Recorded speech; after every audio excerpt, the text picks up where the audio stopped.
Live from the headquarters of Ramsey Solutions, it's the Ramsey Show, where we help people build wealth, do work that they love, and create actual amazing relationships.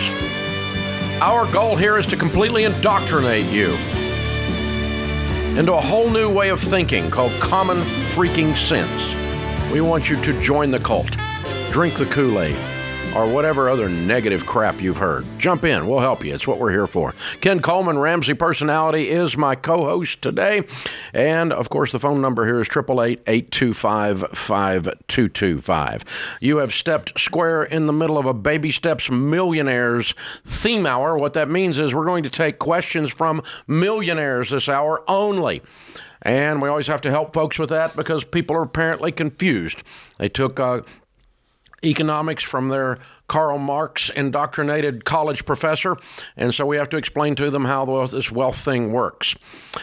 Here's the way it works. Net worth is how you become a millionaire. It's not your income. You can make $1 million a year and not be a millionaire. A millionaire, by definition, it is an accounting definition. It is not, you don't get to make up your own definition.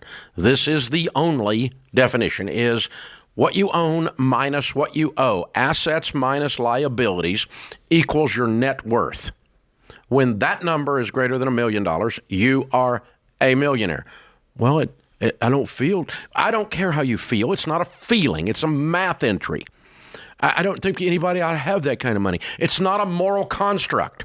$1 million is not enough. It's not an economics lesson. It's a number called net worth. When you reach that, you are by definition a millionaire. Now, we can discuss the other parts of that if you want. But in the meantime, let's talk to people who actually achieve the milestone of becoming a real millionaire, because people out there, inquiring minds, can want to know. They do. Phone number, 888-825-5225. We're going to talk to real millionaires, not your broke brother-in-law who votes wrong. We're going to talk to people who really did this stuff. Mike is in Woodstock, Georgia. Mike, what is your net worth? $11 million. Boom! Roughly. Wow! And give me a little breakdown on that, dude. So I've got about $5 million in real estate. My split of the business I own is about $5 million right now, roughly. And then I've probably got another $1 million in rough assets between cash and I don't really do stocks or anything. So that's the rough numbers there. Very cool. All right. How old are you? 28. Holy. Wow. And how much of this did you inherit? None. Parents Zero. were You young. did this from nothing by 28 years old. Yes, sir. Whoa. Okay. So what's been your range of income since you started working to your best year? It's kind of hard to judge, but I would say starting at 18 was probably my lowest year, around 80,000. And then my best year would probably have been last year, was a little over 2 million. Okay. Good Lord. What do you do? I own a property restoration company. Oh. Specializing in water damage, mold remediation, fire damage, construction. A lot of it, too. Yeah, a lot of it. We have 2 locations, so. Wow. You guys are doing some volume. Good. We Good are. for you. Sure. Wow. So are you a college graduate? I'm not. I'm a dropout. Loud and proud. Hey, I'm with you. I'm with you. Okay. So you were in college, though. What were you studying? I was studying whatever made my mama happy. She was the first to graduate of our family, so. Yeah, and now Mama's not happy. You're just highly successful, is all. Oh, well. We're past that now, but there was multiple years of you're not going to make it. I love it. Okay, Oh, so that's a what great was your GPA? Do you remember in high school or in college? It was always above a 3.0. I'd say average is about 3.5. Okay, all right, very good. All right, cool. Floating by. Okay, I didn't like so to be there's an told what to do. 18-year-old out there listening that chose us over TikTok today, and so he might actually get some real information from you, because you actually did this from 18 to 28 in 10 years, went from $80,000 to $2 million income with an $11 million net worth, removing mold and mildew and water damage and doing a lot of insurance work, I suspect, on volume. What do you tell that 18-year-old the secret to your net worth is? Where did it come from? Well, it came from my stepdad, who's actually a gigantic fan of you, and he kind of put this in me at a young age. And so when I hit my successes, my big focus was, I don't know how long this is going to last, and I need to pay off debt. I need to get ahead. I need to make sure that I set myself up for the future, and it's addicting, and it's just like you talk about. And when you knock it out and you put it behind you, it really allows you to do a lot more investment type things like I've been able to do with real estate. But I would say the biggest thing is you don't have to have a college degree. You got to have a work ethic, and you need to make good choices that will help you in the future, not punish you right now or punish you later. What kind of good choices? What does that mean? So when I started my business and took a risk, I took just enough money to pay my bills and pay my mortgage and my car payment and all the normal stuff. Okay, so choices were, your good choice was you didn't consume everything you made. You plowed it back in. Immediately. Yeah. And I got my first distribution, and I put it all down on my house. Mm-hmm. The house that I bought when I was 19, and I was able to have it paid off by the time I was 23 years old, Wow. 24 years old. Fantastic. I want to ask a question on choices. You're a 3.5 in high school. So, I mean, you've got obviously intelligence. You didn't slack off, but you dropped out of college. At what point did you realize that you wanted to do the work you're doing now? And did that play into you dropping out? It certainly played into dropping out. I realized I had a good gig coming out of high school. I started at the very bottom at a restoration company at 16 years old, and I found it fascinating. Seemed like the owners did really well, and I wanted to be in that position. And so I worked my way up to project manager, general manager, vice president, so on and so forth. And I was doing really well, so I kind of told my mom, I'm doing great. I want to jump out. And it was the greatest decision I ever made. If I wouldn't have had that there, I may not have taken that risk, but it was a calculated risk for sure. Do you love what you do? What kind of emotion would you attach to your work? I love what I do, and it consumes a lot of my life. My biggest struggle is making sure that I have a work-life balance, because I got a lot of people that look up to me to lead this ship. And so I have to be good every day. And so that's a good pressure that keeps me going. But I very much enjoy helping people, and I very much enjoy being able to take care of the ones that support me and support this business. Wow. Mike, you're an American hero. He Small absolutely business is the backbone of America. 28 years old with an $11 million net worth. That's fascinating. He's Exhibit A, the largest study of net worth millionaires ever done by Ramsey Solutions, said that 96% of these kind of people like Mike love their work. Yep. And he loves what he's doing for people. I hate my job. I hate my boss. I hate my company is not a formula to wealth. That's right. Hello. This is The Ramsey Show.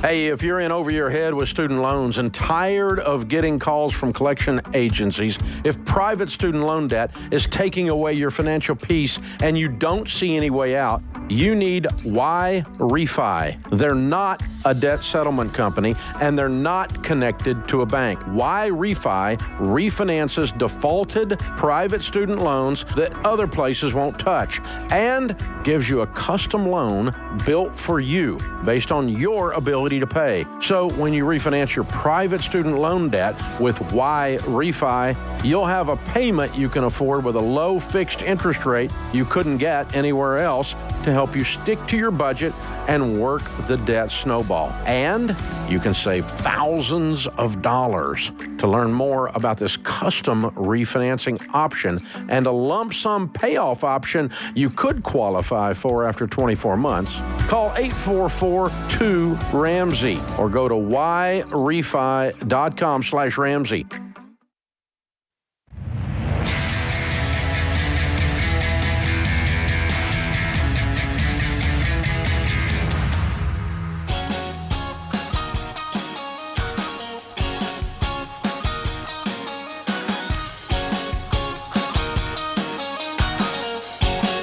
Ken Coleman, Ramsey personality, #1 best-selling author of the book Paycheck to Purpose, the career expert around the Ramsey personality bunch. He's my co-host today. This is a Baby Steps Millionaires theme hour. We're talking to real millionaires, not broke people with an opinion on TikTok.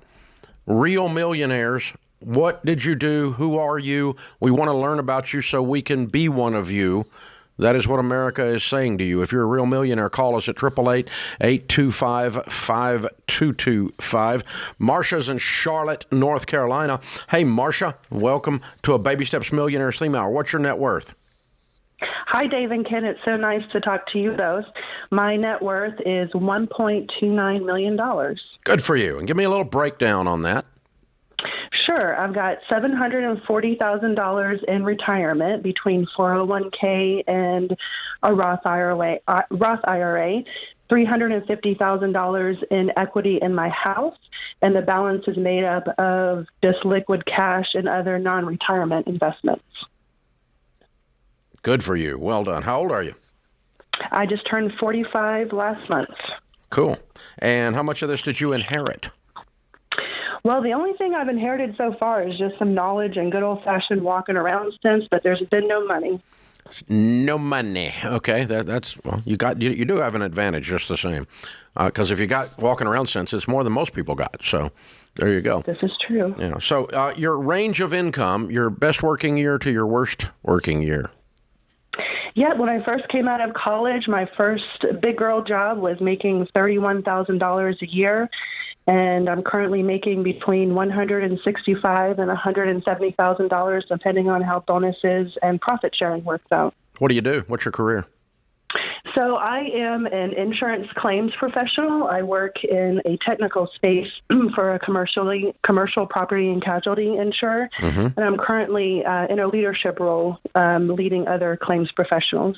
4-year degree? Yes, a 4-year degree in finance. In finance, okay. And your GPA when you were in school? It was probably about a 3.0 or a 3.1. I've kind of put that behind me, Dave. Yeah.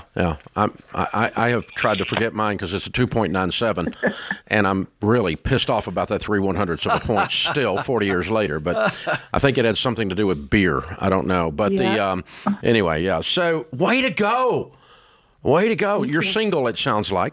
I am. I've never married and never had any kids. I am a one-woman band, Dave. I love it. Good for you. Well done. What do you tell a young version of you, 25 years old, that's listening? Can she do it in America today? And if she can, what should she do if she wants to be you? Yes, she absolutely can if she wants it to happen. If you want it to happen, you can. I think one of the biggest things is finding discipline. That was something that was difficult for me in my early 20s. Find who do you want to be? Decide who you want to be and follow a proven plan and a process to get there. Also finding contentment, just enjoying and being happy with what you have. You don't have to buy all the big, happy, shiny things. Those will come in time, but just learn contentment with what you have. And also, I think a big thing, too, is discernment, learning discernment with the company you keep. You are who you hang around with. So if you want to be a fool, hang out with fools. If you want to be successful in life and live a rewarding life, find those that are successful and have a rich, rewarding life and keep company with those people. Wow, that's really deep. I think a lot of people listening in are wondering, what did you do? And to be intentional in that last statement, to put yourself around the right people. Who were you seeking out along your way? Well, I wanted to find people that lived a life that I aspired to have. I mean, not unlike a lot of young 20 people, single people. I like to go out and have a good time. So I was running with a crowd that was just living day to day, having a good time. I decided this is not who I want to be when I grow up. So I need to find other people. So I sought out people who were successful in life, not only with wealth, but had fulfilling lives, and decided that I want to model myself after them, see what they're doing, and be that. Wow. What's the biggest money mistake you've ever made? Oh, man, how can I count the ways? So I would say the biggest one was probably when I purchased my first home. It was, I think, around 2006 or 2007. I was not financially prepared for it at all. I didn't have any money. I had debt. So I took out one of those subprime loans, an 80-20%. So basically, the second high interest, the 20% loan was variable, so when interest rates went up. But I fought through that. I paid it all off myself. Probably another big mistake I made was purchasing a new car. But you live, you learn, and I think part of life is learning grace, too. Give yourself grace. Allow yourself to make a mistake. Just don't make that same mistake twice. There you go. I like that. Try not to compound the dumb ones, yeah. I love it. Well done. Well done, hero. Proud of you. Melanie is in Las Vegas. Melanie, what's your net worth? Hi, Dave. Absolute honor to talk to you. My net worth right now is 1.8. Cool. Give me a little breakdown by category on that. It's a mix of retirement accounts between my husband and I. That would be how much? We have retirement accounts? Mm-hmm. Oh, goodness. Mine, I actually break it down every 6 months. Mine in July was about $307,000. Mm-hmm. My husband's is about $266,000. Okay, so about 600 between those two. All right, what's the other 1.3? We have college accounts for our kids, about $180,000 and 529s for them. We have property valued at about $900,000. So that's our main house, and then we have a rental property as well. And then between bank accounts and other taxable investments, it's about $200,000. Okay, very good. How old are you? I'm 44. Good for you. Okay, and how much of this did you guys inherit? So we actually own a business on the side, which I don't count in my net worth currently. But the money that we used to open that was inherited from my mother-in-law. How much? I don't know. How much did you inherit? Oh, it was about $200,000. Okay, all right. So that helps you guys in this net worth, although that particular use of that 200 is not calculated in this 1.8. No, sir, because I don't know exactly how much the business is actually worth. Gotcha. Okay. And your best year of income and your worst year of income since you started adulting? Well, I am a service member, so my worst year of income was when I first came in about 25 years ago, so maybe $30,000 a year, if that. All right.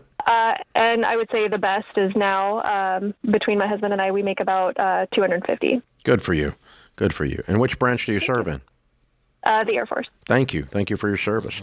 Oh, thank you. It's my pleasure. Have you got a 4-year degree? We do. My husband and I both have MBAs. Okay. And what was your GPA in your MBA program? Mine was probably about a 3.6. My husband probably about a 4.0. Okay. Very good. Well done. Well done. Thank you.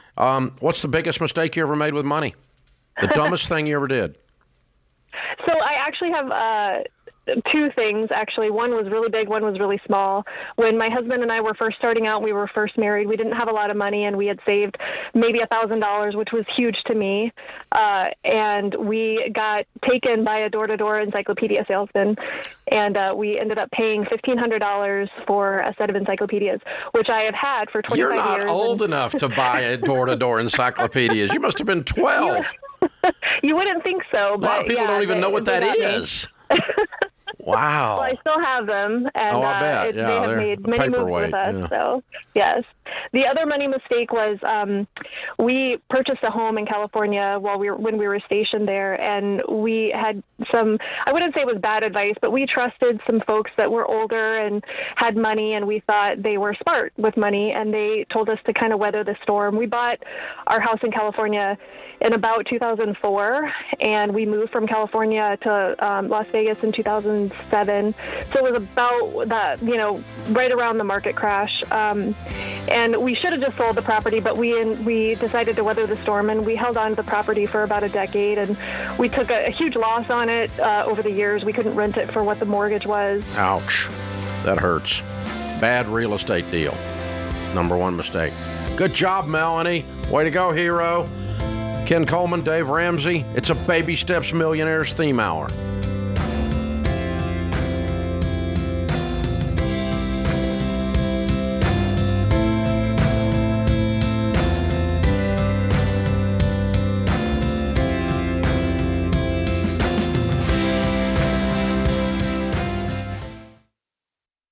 Hey, folks, you know that sinking feeling when you make an offer on a house you love and then you hear there's another offer? You need the Churchill Mortgage Home Buyer Edge. Super fast pre-approval and a secured interest rate, plus a $5,000 seller guarantee gives your offer the best chance of being accepted. The Home Buyer Edge from Churchill gives you an advantage over those other guys. Go to churchillmortgage.com today to learn more.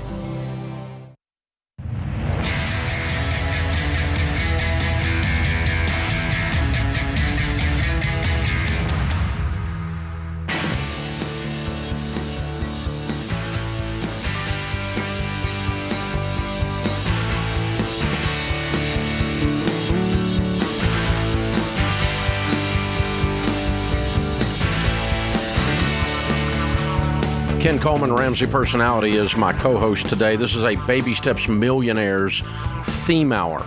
We started doing these theme hours, which led to a research project, the largest research project ever done on millionaires in North America. We ended up studying with airtight, controlled research technique over 10,167 millionaires. We came to some very interesting conclusions from that research. It informed us some things we thought we knew that we didn't, and really had some numbers that were kind of mind-blowing when we got into it. We did that, and we started this hour because I kept hearing from all the hope stealers, the angry leftists, that America is dead. You can't become a millionaire in America today. It's impossible. We must have anarchy. We must have Karl Marx sitting on the throne of communism because the little man just can't get ahead. All millionaires today in America have inherited their money. You've heard that, right? All millionaires have some kind of privilege. You've heard that, right? And it's basically victim speak from hopeless people. And it's really, in one sense, it's angering, but another, because it's defeating other people's hope. But in the other sense, it's sad. It's pitiful to live a life that thinks you're stuck and you can't win no matter what you do. People like me, we can't get ahead. The neighborhood I grew up in, you're always going to have a car payment. You can't be a student without a student loan. Eeyore is my spirit animal. I mean, you know how these people sound. None of them sound excited. There's never any crispness or sparkle or passion in their voice. It's always like somebody's dragging them around behind a car when you're talking to them. Oh, it's bad. And all the rich people, and all the people in the other area of the country, and all the people that are a different color, and all the people that are a different sex, and all the people... Oh, shut up. Really. That's just wrong. And the data proves it's wrong. That's why we started doing these, to introduce you to real millionaires, because they're from every area of the country, every age group, every level of education, every color, every background, Cajuns to hillbillies, to African Americans, to Chinese immigrants. I don't care. You just name whatever group you want to name. We find millionaires in them. And we find victims in them. And we find hopeless people in them. You know, it's like, I never forget, Ken, the first time it blew my mind, when I first started doing this years ago, I got a speaking gig in New York City. And I had never spoken, I primarily spoken around the South. So pretty much, Gomer Pyle goes to New York to speak, right? And so, Shazam, and it's like, well, golly, but you look at all them people. I couldn't help myself. And so I go up to New York, and I'm in this huge ballroom, and I speak to this group of about 2,000 people, and I had books, and I'm signing books at the end, and it looked like the United Nations. I mean, you've got, and of course, New York City is a melting pot. You've got everything, right? It looked like any possible background or mix of backgrounds, right? And so I'm signing books, and I'll never forget, this lady came up to me. She goes, you don't understand. Like, what do I understand? She said, well, the people like me, we all my people buy new cars. And I'm like, That's like everybody. What are you? And she said, I'm Puerto Rican. I'm like, it's not a Puerto Rican disease, baby. That's not unique to Puerto Ricans. Right.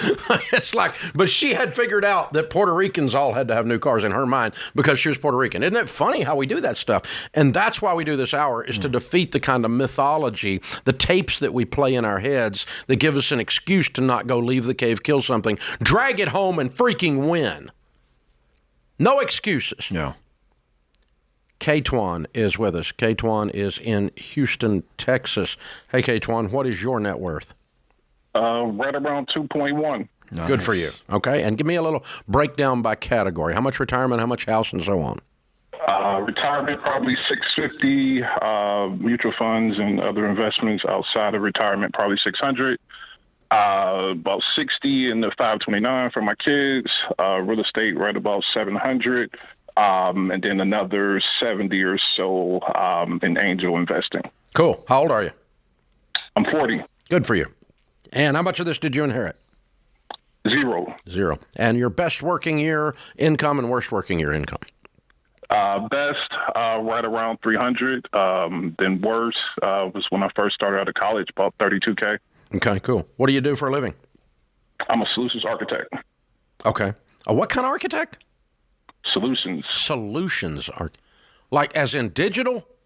Yes, as in digital. Okay, so a digital architect. In the cloud space. All right, cool. You got a 4-year degree? I do.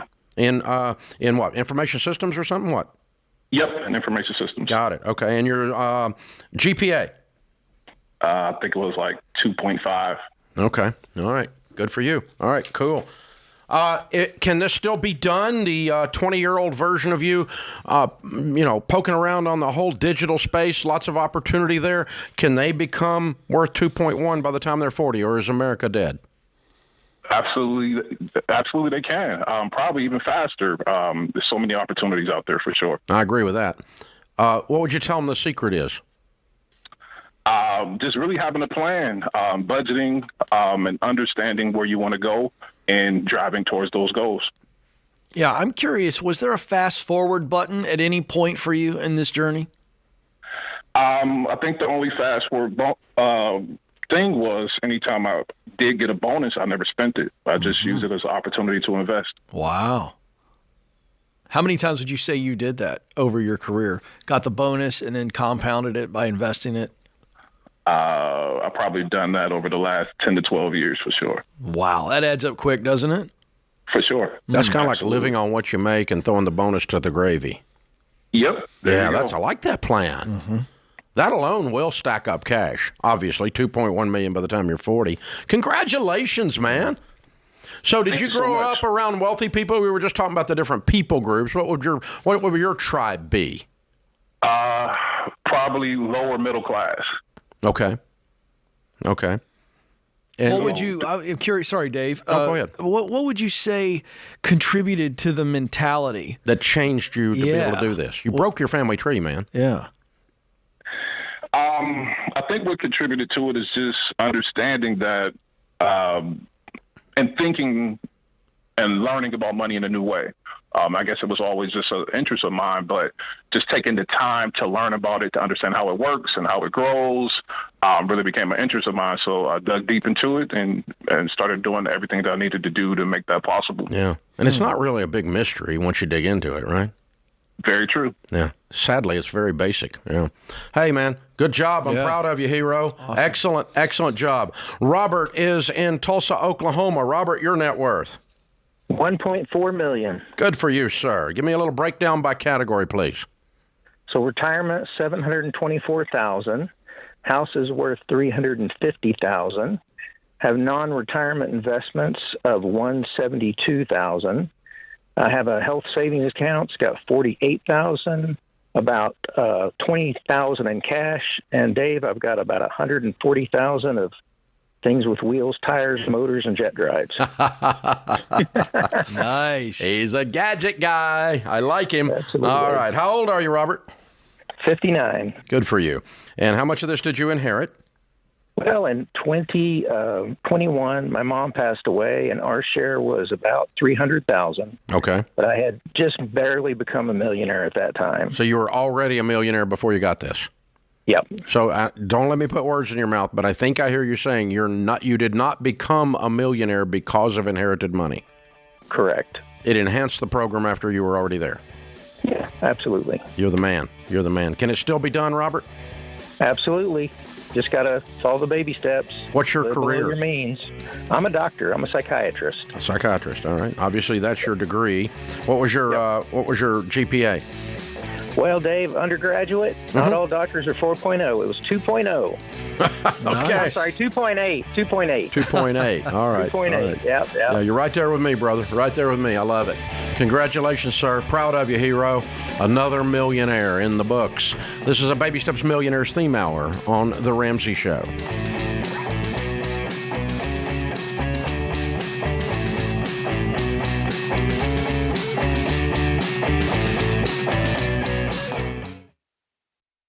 Hey folks, Dr. John Deloney here with some great news. You get to choose. Whatever you do, good or bad moving forward, the choice is yours. And when you're intentional about making good choices over time, they become healthy habits, like choosing to slow down and make time for a daily practice of prayer and meditation. One thing that has helped me with the daily practice of meditation and prayer is Hallow. Hallow is the #1 prayer app in the world, and they're giving you 3 months free to get started. That's 3 months free to prioritize your mental health and be intentional about finding peace through calming music, prayers, meditation, and more. And Hallow isn't just Catholic. You can tailor the content towards your faith tradition. If you don't have a faith tradition, this is a great place to learn more about it. From scripture readings and prayers to journaling, Hallow makes it easy to practice mindfulness, build a deeper, more meaningful spiritual life, and choose peace. Remember, Hallow is giving you 90 days free. Imagine the peaceful habits you can establish in 90 days. Go to hallow.com/Ramsey today and follow the simple prompts to start your free 90-day trial. That's hallow.com/Ramsey.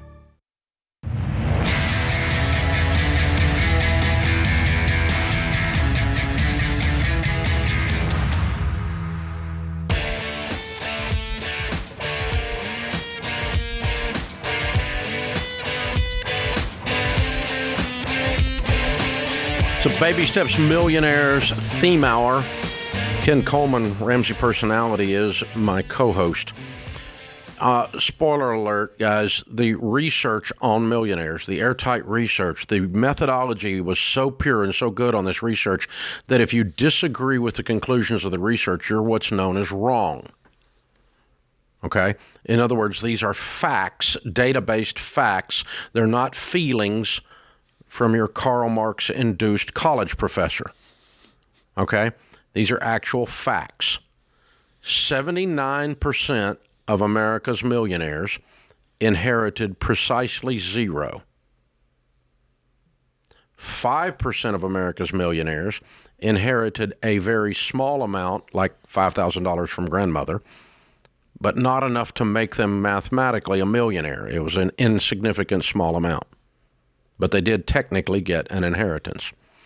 Another 5% inherited money that was substantial, like that last caller, or caller before, no, the last caller, after they were already millionaires. So did not become millionaires because of inherited money, but enhanced their wealth after they were already millionaires. So let me help you with that. 79 zero, 5 small, 5 after. 79 plus 5 is 89%. That's 9 out of 10 of the current approximately 15 million millionaires in North America became millionaires not because of inherited money. Do not let people tell that lie in your presence, because when they tell that lie, they are spreading hopelessness. They are stealing hope from people. Because if you know that 9 out of 10 of America's millionaires started with nothing and became millionaires not because of inherited money, that should give you hope that you too can do this. Then the only question is, how did they do it? What are the best practices?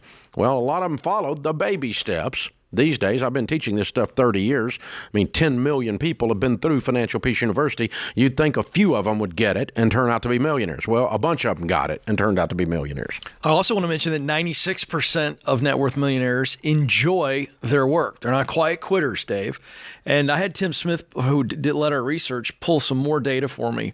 Of the 96%, so that's only 4% didn't enjoy their work.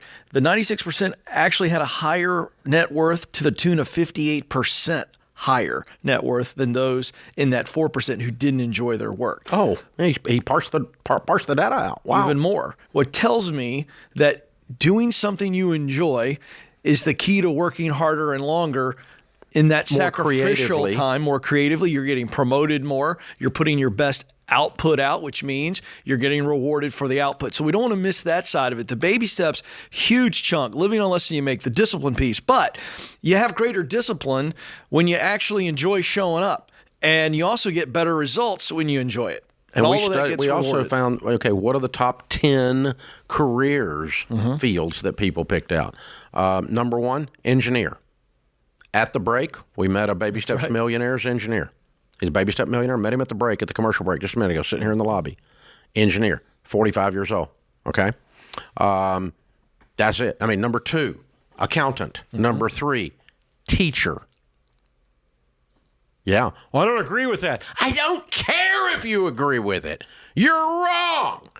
The number 3 most occurring career field was teacher.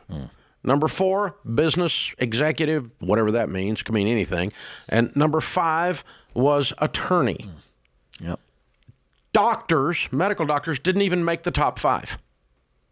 What do all 5 of those people have in common? It took us a little while to figure this one out. They all are process people. They have to follow a series of principles. If you're an engineer and you don't follow the principles, the bridge falls down. If you're an accountant, you don't get to be creative. There's accounting principles, you follow those. Creative accounting is called embezzlement. You go to jail. Okay? You don't get to be creative with your accounting. That's right. Teachers follow a system, a lesson plan, a series of testing to create the desired outcome. Business executives, obviously, following best practices. Attorneys, you got one way you can conduct yourself in front of your honor, the judge, or he'll put your butt in jail for contempt. You don't get to make up stuff in the courtroom. There's a process that the law requires you abide to, or you lose the case. These are process people. And so when it came to money, they found a process and they submitted themselves to that process. They didn't try to go, well, I don't know if I agree with that. I'm 18 years old and I watched a TikTok video. Well, don't be stupid, okay? Don't be stupid. It'll cause you to be broke. Instead, you go, I'm going to figure out what the freaking process is and I'm going to follow it. And that's what causes people to be millionaires. Yep. And they do it over and over and over. Today, we've got a property restoration guy, a big entrepreneur guy, insurance claims, process, Air Force. Try flying a plane different than you're supposed to fly it. It's called crashing, right? A digital guy, information systems guy. Syntax, when you start writing code, you got one slash out of place. The whole thing buggers up, doesn't work. It has to have it perfect. You have to follow process, right? Same thing, all the way down the dadgum list, right? And today is the examples followed it, and we didn't set these calls up. We just put it out there. If you want to call in, if you won the lottery, we'll put you on here, but you're not normal, as millionaires go. If you inherited $10 million and your uncle owns a hotel chain, that's great. But you're not normal. We'll put you on here because we want to hear your story. All right, let's get one more in before we run out of time this hour. Timothy's in Phoenix. Timothy, what's your net worth? Hey, Dave and Ken. My net worth is $1.1 million. Good for you. And give me a little breakdown by category: retirement, house, so on. Yep. So we have about $400K in a house. We have about $600K in retirement investments, about $50K in stock options, another $60K in a 529, and then around $40K in savings. And then, unfortunately, as I'm in school right now, about $29K in debt. How old are you? I am 38. Good. And how much of this did you inherit? I wish I did, but nope, nothing at all. Nothing. Okay. Your best working year, your worst working year? Income. worst working year was probably about $25K. I was getting out of school. When I got married, my wife and I think the best was about $270, but we averaged about $160 throughout our marriage so far. And what's your career? I'm a nurse, and I'm in the Army Reserve.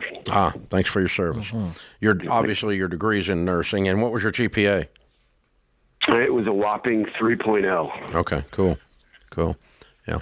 Way to go, man. Congratulations. Can this still be done to a 38-year-old? You're a 38-year-old. You're talking to an 18-year-old, 20 years younger than you, that's thinking about being a nurse. Can they be a millionaire?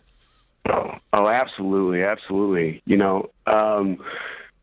For me, what we did is it was simple. First, my family never talked about money. And so what I did is I realized, hey, I want to learn about this. So I educated myself. That's something anybody can do. Your books help tremendously in that. Then I worked with my wife. We're a team. And then we created goals, and we prioritized the things that were important for our marriage and our life. And once you create a goal, you just back plan, and you realize that just by doing the same thing consistently that you've planned out, all of a sudden and you're a millionaire, or you've accomplished some other goal in your life that's important. So it's 100% doable. It just takes those elements. Absolutely. Way to go, Timothy. Proud of you, hero. So, Ken, nobody inherited money. Nobody became a millionaire because of inherited money. Nobody had a 4.0. One husband did, but wasn't on the phone. The GPAs were all right around 3, which is typical. We find that. You don't have to be a genius to be a millionaire. You do have to have some brain matter. Like, we don't get 1.5 GPAs, okay? But a lot of 3.0s, 3.1s, 2.97s like mine. Quick thought on this, Dave. What we heard the theme this hour was they learned about money. Yeah. They figured the process out, and you were talking a lot about process people. I want to make this point to all my non-process brothers and sisters that are listening and watching. You don't have to be processed to be a millionaire, but you can follow our process. That's where we come in. The baby steps is the process to become a baby steps millionaire. We're here to help you, so don't freak out. Follow the plan.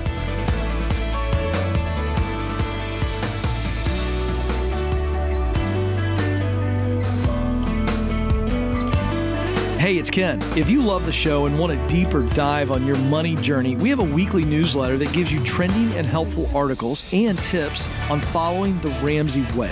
Go to RamseySolutions.com today to sign up for our newsletter. Again, that's RamseySolutions.com to sign up for our weekly newsletter.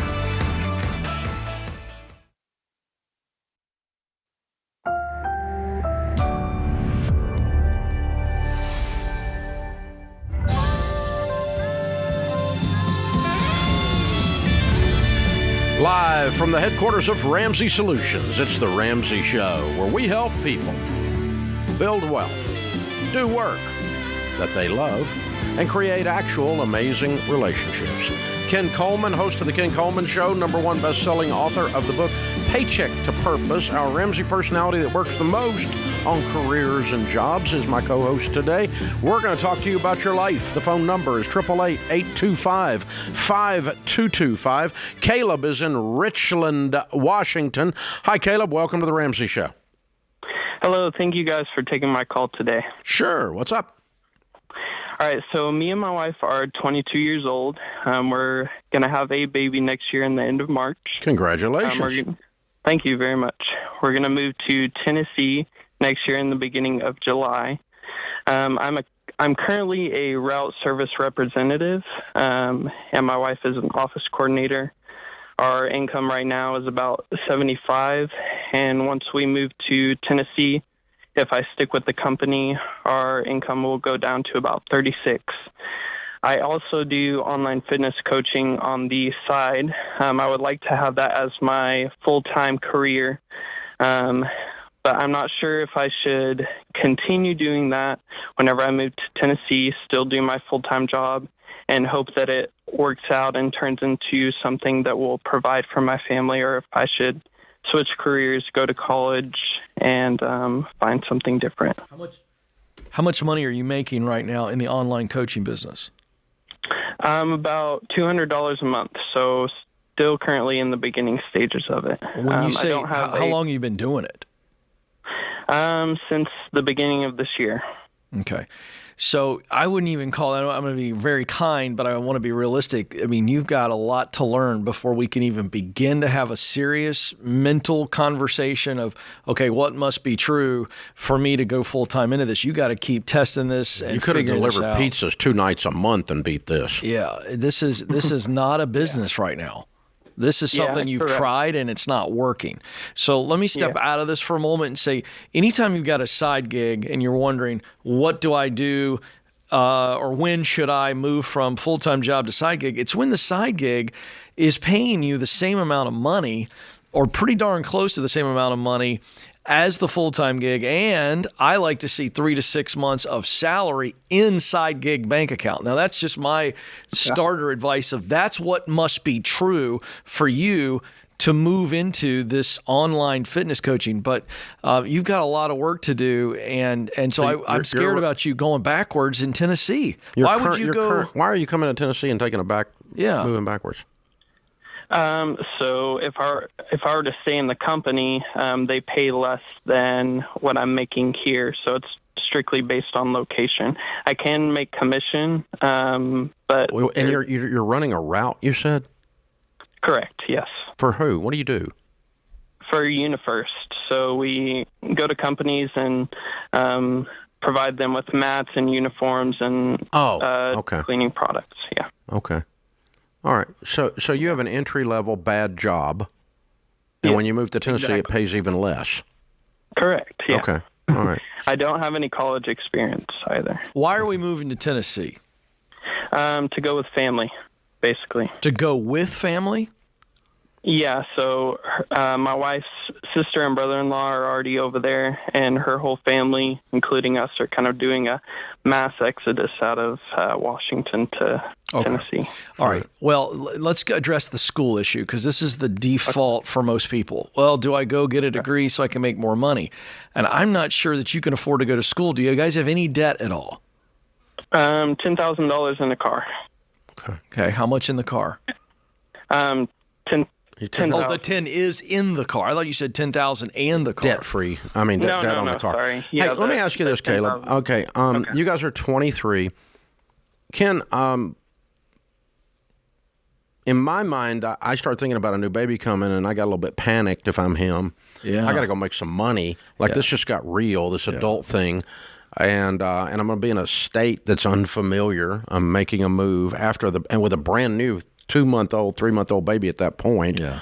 I would first, probably, if it's me, I'm just going to go figure out a way to make the most money in the shortest period of time first. Yeah. Then second, I'm going to try to figure out what I'm supposed to do long term and move towards that. Yeah, that's where I was going with all these questions. You need to get settled, and settled is I got to be making $75,000. And you don't need a degree change to do our that. life. And so we get in Tennessee, get in the zip code, we get a job or 2 jobs, my friend. Or 3. Or 3 to take care of mama and baby. And we want to, again, not go backwards financially. To be honest with you, this cost of living is going to be way less anywhere in Tennessee, I would guess, than most places in Washington. Do your homework on cost of living. Don't just make a move because, well, the brother and sister-in-law are moving, so we're going to go. And I'll just be honest with you, I wouldn't move right away if I couldn't move right away. I'll move to Tennessee when I can move to Tennessee, and the is determined by the job. Yeah, we'll have about $22,000 in savings by the time that we move, so we'll be pretty From set. where? We're going to be saving $1,500 a month. I thought I must have misunderstood your income. Okay. You're making combined 75, correct? Yeah, so we're making about $5,000 a month, and we're putting. We're putting about. Well, here's the thing. Here's what I want you to do. I want you to take some of that $22,000, and I want you to buy a couple of round trip tickets to the area in Tennessee that you're going to be in, and I want you to come down and get a job. Go get a job. Okay. Yeah.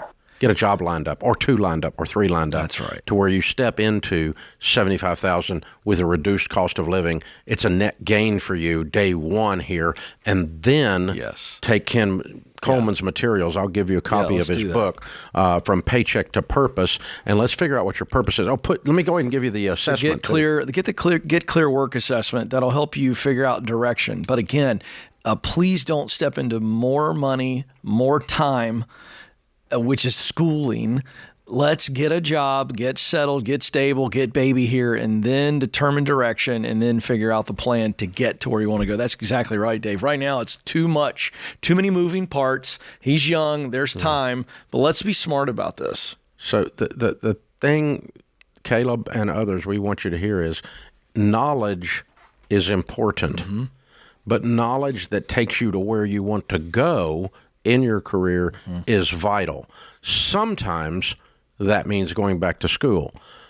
A lot of times it doesn't.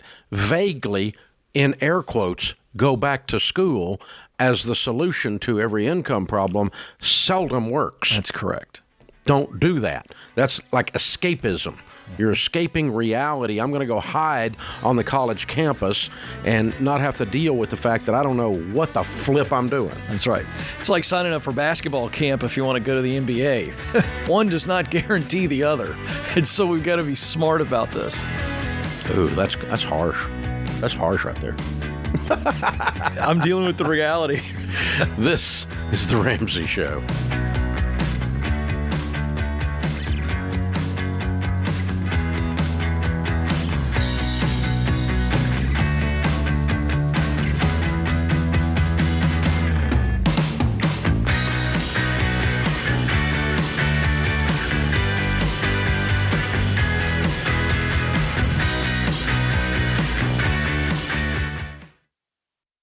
Well, you've all played the telephone game. The first person whispers a message to the second person, who whispers it to the third, and so on around the table until the original message has completely changed.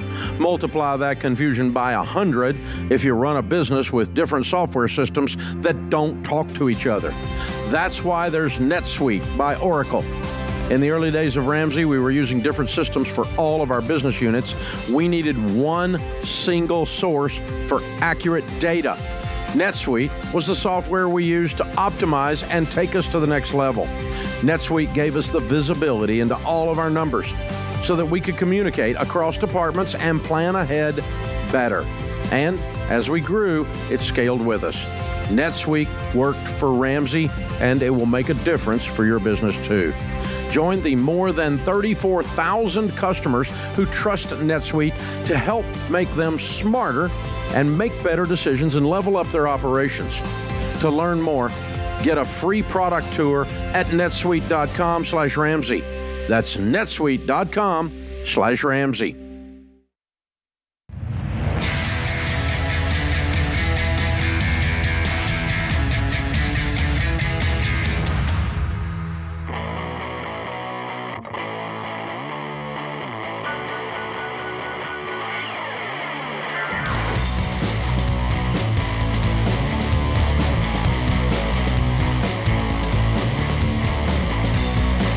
Ken Coleman, Ramsey Personality, is our co-host today. I'm your host, Dave Ramsey. The phone number is 888-825-5225. Andrew's in Salem, Oregon.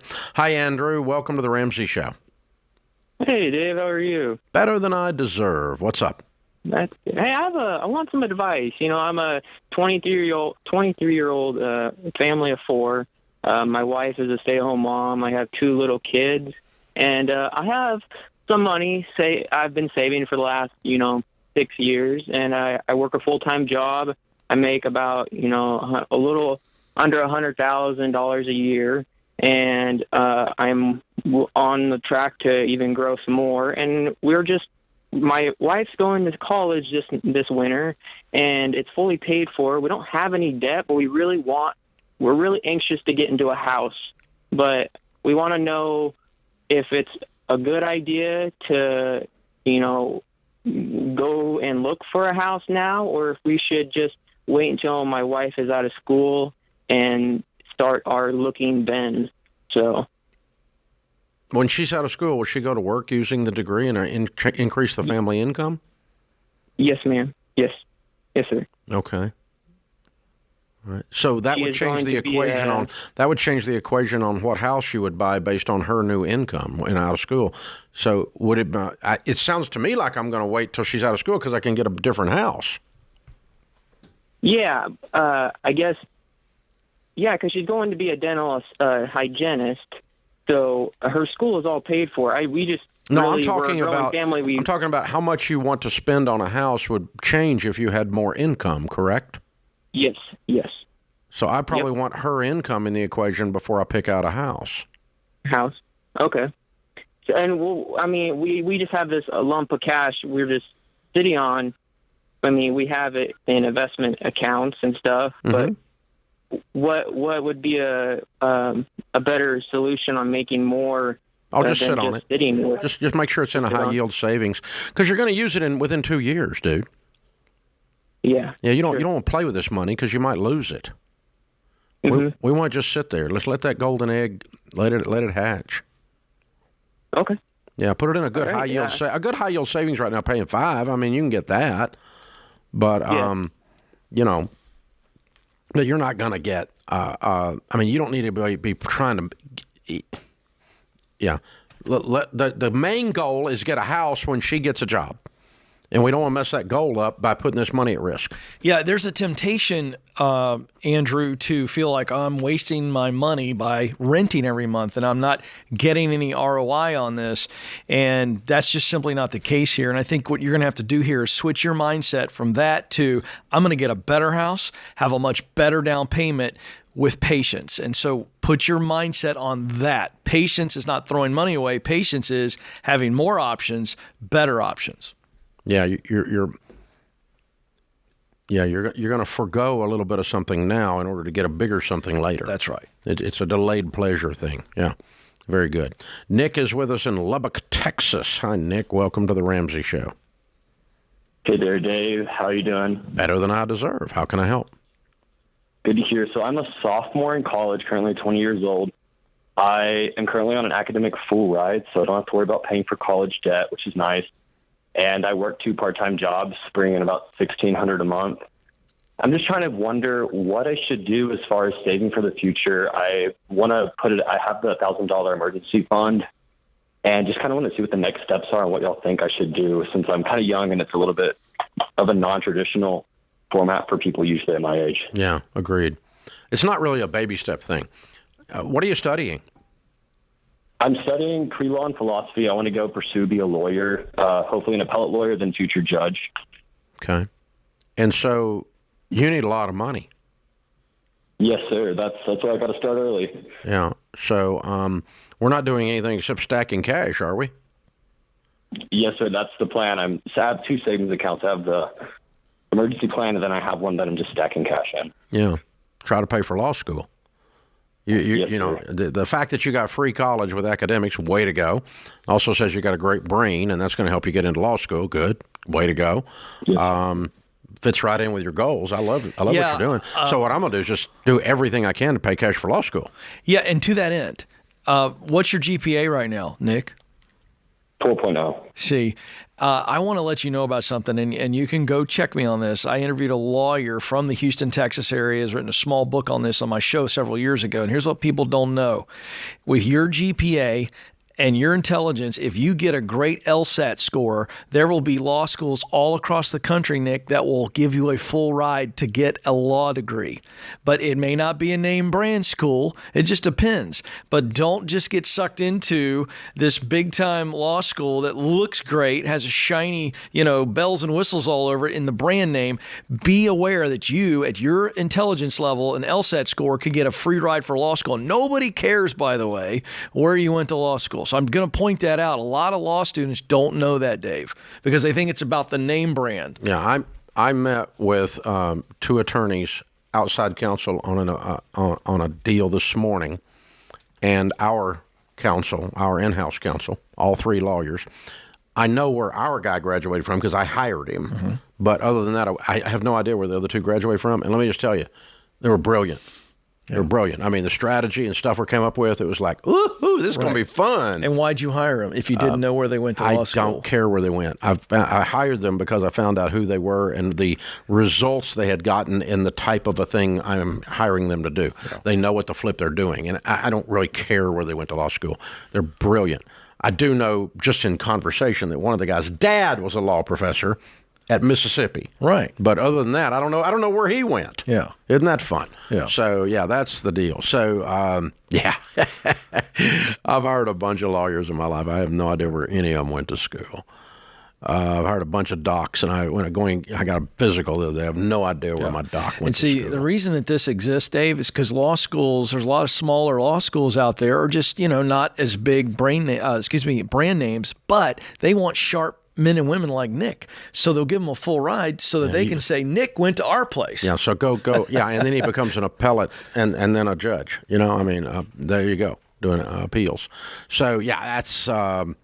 Nick, do research that out. And so our recommendation is, I don't care where you went to school, if you get to go free and you get a free law degree to go with your free undergrad, there's a philosophy of life, Mr. Philosopher, that you could live with right there. I'm just saying, way to go, man. Very cool. Very cool. You're smart. Stack the cash, pay cash, and or get a free ride to law school. That's the game plan. And nothing more than that. You don't need to do anything else.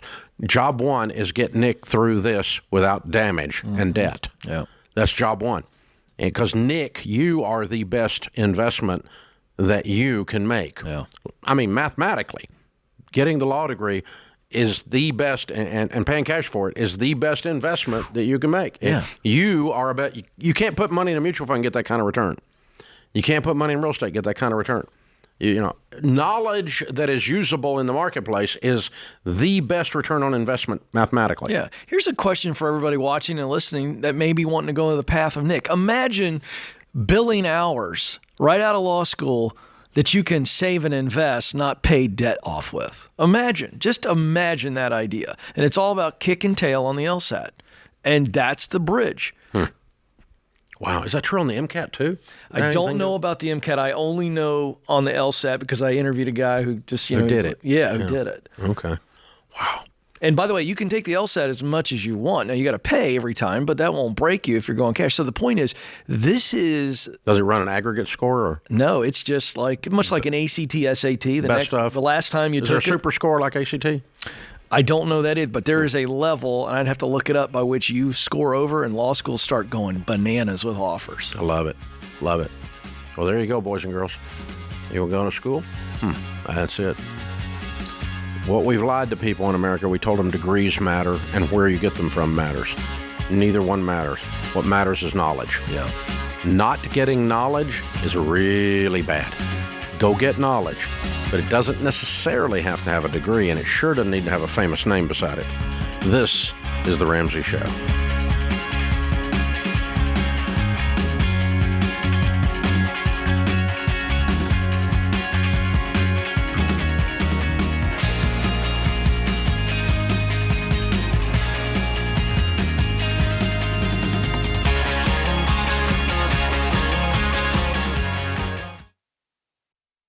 If you're like most people, your home is your most valuable asset. And when you want to make improvements, it can feel like everything costs too much or takes too long. But something as simple as custom window coverings from Blinds.com can completely change your space and add value to your home. We've recommended Blinds.com for over a decade, so you know you can trust them. From blinds, drapes, and shutters to motorized shades, they make it easy and affordable to upgrade your entire home, and their team is ready to help with everything from design consultation to measuring and installation.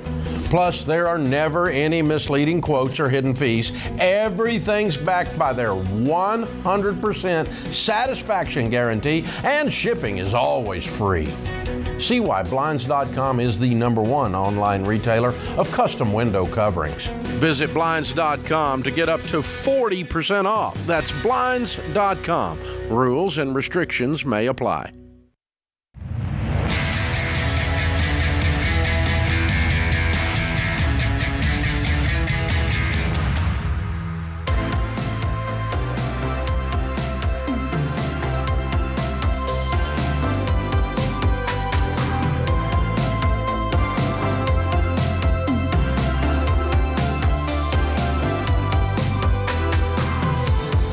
Ken Coleman, Ramsey Personality, is my co-host today. In the lobby of Ramsey Solutions on the debt-free stage, Weston and Haley are with us. Hey, guys, how are you? We're great, Dave. How are you? Better than we deserve. Better than we deserve. How are you? Where do you guys live? We live in North Little Rock, Arkansas. All right. And how much debt have you paid off? $89,920. Dangerously like 90K. Way to go! Way to go. How long did this take? It took 3 years. Good. And your range of income during that time? We started $113,000 a year, and we ended at $139,000. Excellent. What do you guys do for a living? I'm a registered nurse in cancer research. And I'm a healthcare recruiter. All right. All right. Did you recruit her? No. He tried just recently. Not professionally, but, you know. I was going to say. Only with a diamond ring, yeah.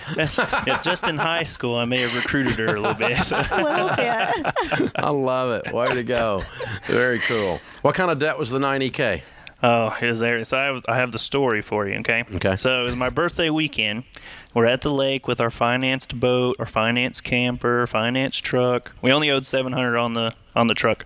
But yeah, so we had boat, camper, student loan. I think our couch was financed. Vet bills. I mean, we had everything. But the dogs in yeah, debt. pretty much everything. Yeah, pretty much everything. And what happened? Oh, but yeah, so a friend of mine called. I love cars. And so a friend of mine called. And at the time, we only owed $700 on our truck. And he called me and he said, hey, do you still want a Cadillac CTSV? And I'm like, well, of course I still want a CTSV. And he's like, well. Who wouldn't? Right? Yeah. And I was like, well, I can't afford one. And he's like, oh, yeah, you can. So it was a good deal. So I had to try to prompt her. And on his birthday. On my birthday. So it played in my favor. Did he stick his little lip out? I did. Yes. My birthday, Mom. Dirty. I did. I came and I was like, look, deal of a century, all right? Let me just figure this out. So what did I do? I refinanced the truck to pay for the CTSV. Yeah. Of course. And then a month later, I got laid off. Yeah. So then we had all this stuff going on. Yeah, we can make these payments. Wait, maybe not. On my birthday, he got laid off. I did. There's a lot of bad birthday vibe here. Yep. Right. Yep. Right before Christmas, too. Yep. Y'all need to stay away from birthdays. I know. So that was kind of okay, we need to calm down a little bit. Yeah. Yeah. And then how'd you find us? I was actually looking at, after he got laid off, trying to figure out ways that we could save money. So I had a list of all of our bills laid out. And I just kind of thought, oh, my God, if we didn't have all this debt, we could live on one income and we would be just fine. So then, old Google, I start looking at paying off debt. And then Dave Ramsey comes across, and I love podcasts. So I picked up the podcast, and once he got employed and we got income coming in, we started all up in February, and we were good to go after that. Just like that. Just like that. 3 years later, we're free. Yeah, Yep. it's amazing. Thank goodness. Got a paid for CTS now. No. Oh, so that's the funny. So one thing I was going to tell people is that the coolest experiences, so the CTSV is paid off. And ever since then, we've had 2 new cars for her, but we've only come out of pocket $600 because you just trade straight across with We people. got a van instead of a CTSV now. We had another child. We had another baby during this whole process. So you went from cool to minivan. Yeah. You made the transition. It's the man van, the dad life. Dad life. Van life, baby. I might rev it once in a while at the stoplight. That's all right. That's it.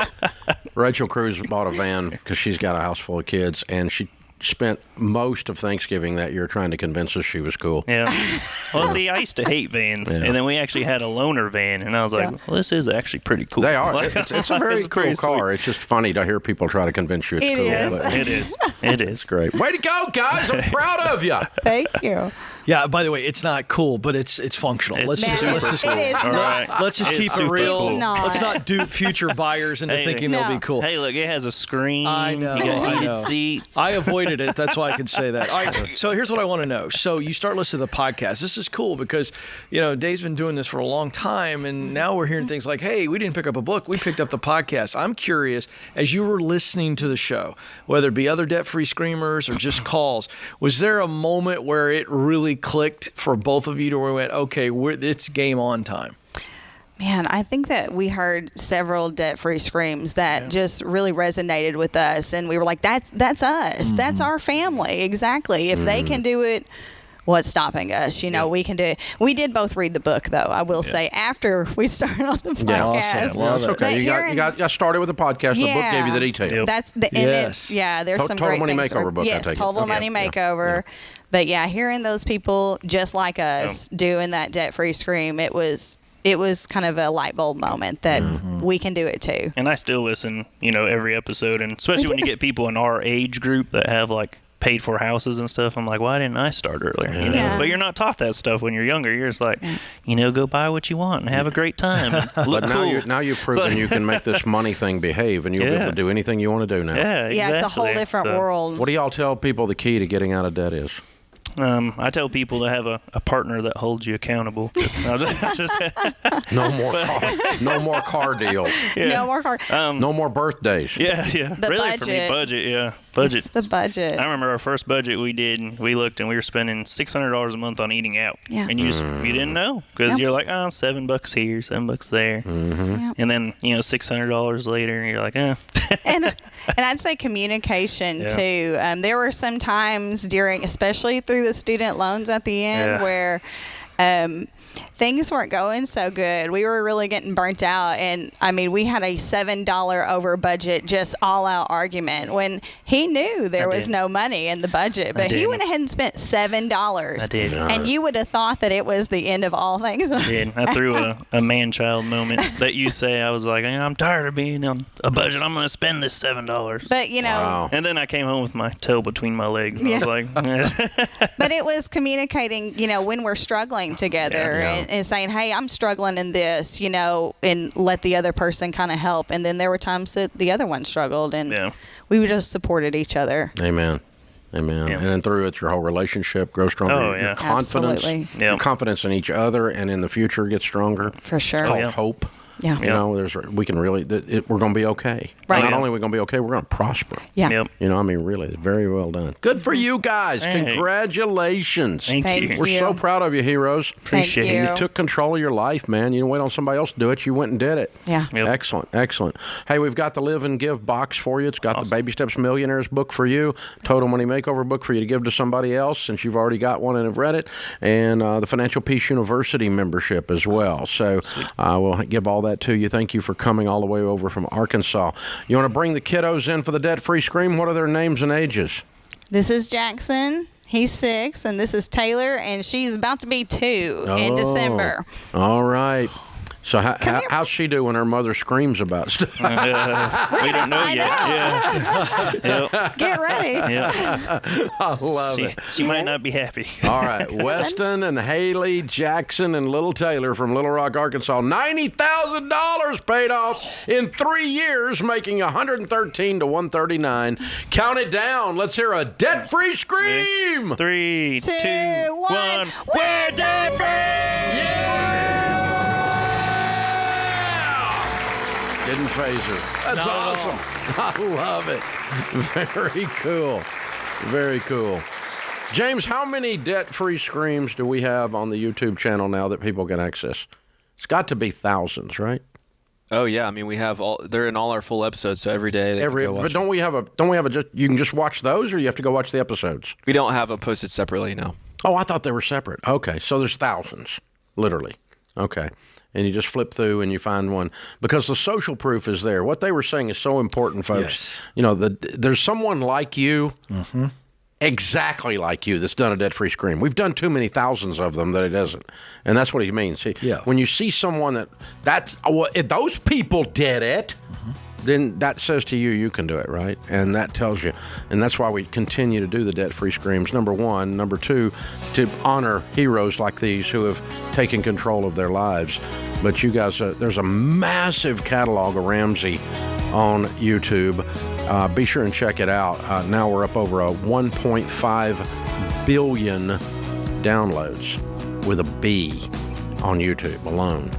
This is The Ramsey Show.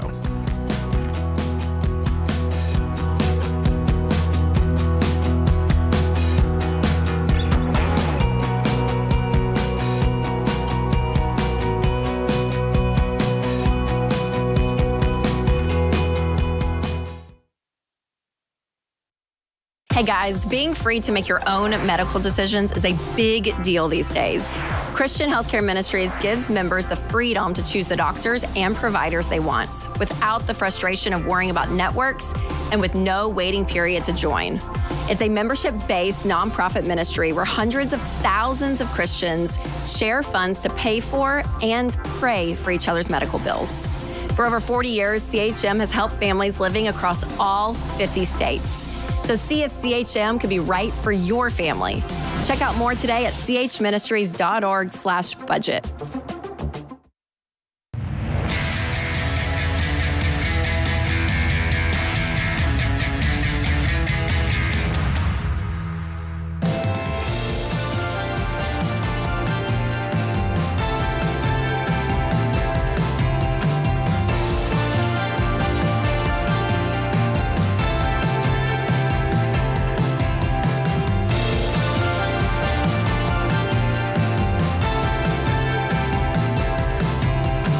Ken Coleman, Ramsey Personality, is my co-host today. Thank you for joining us. Hey, guys, if you've been listening to the show and you're enjoying it, we could use your help. Literally. I mean, really, we need your help.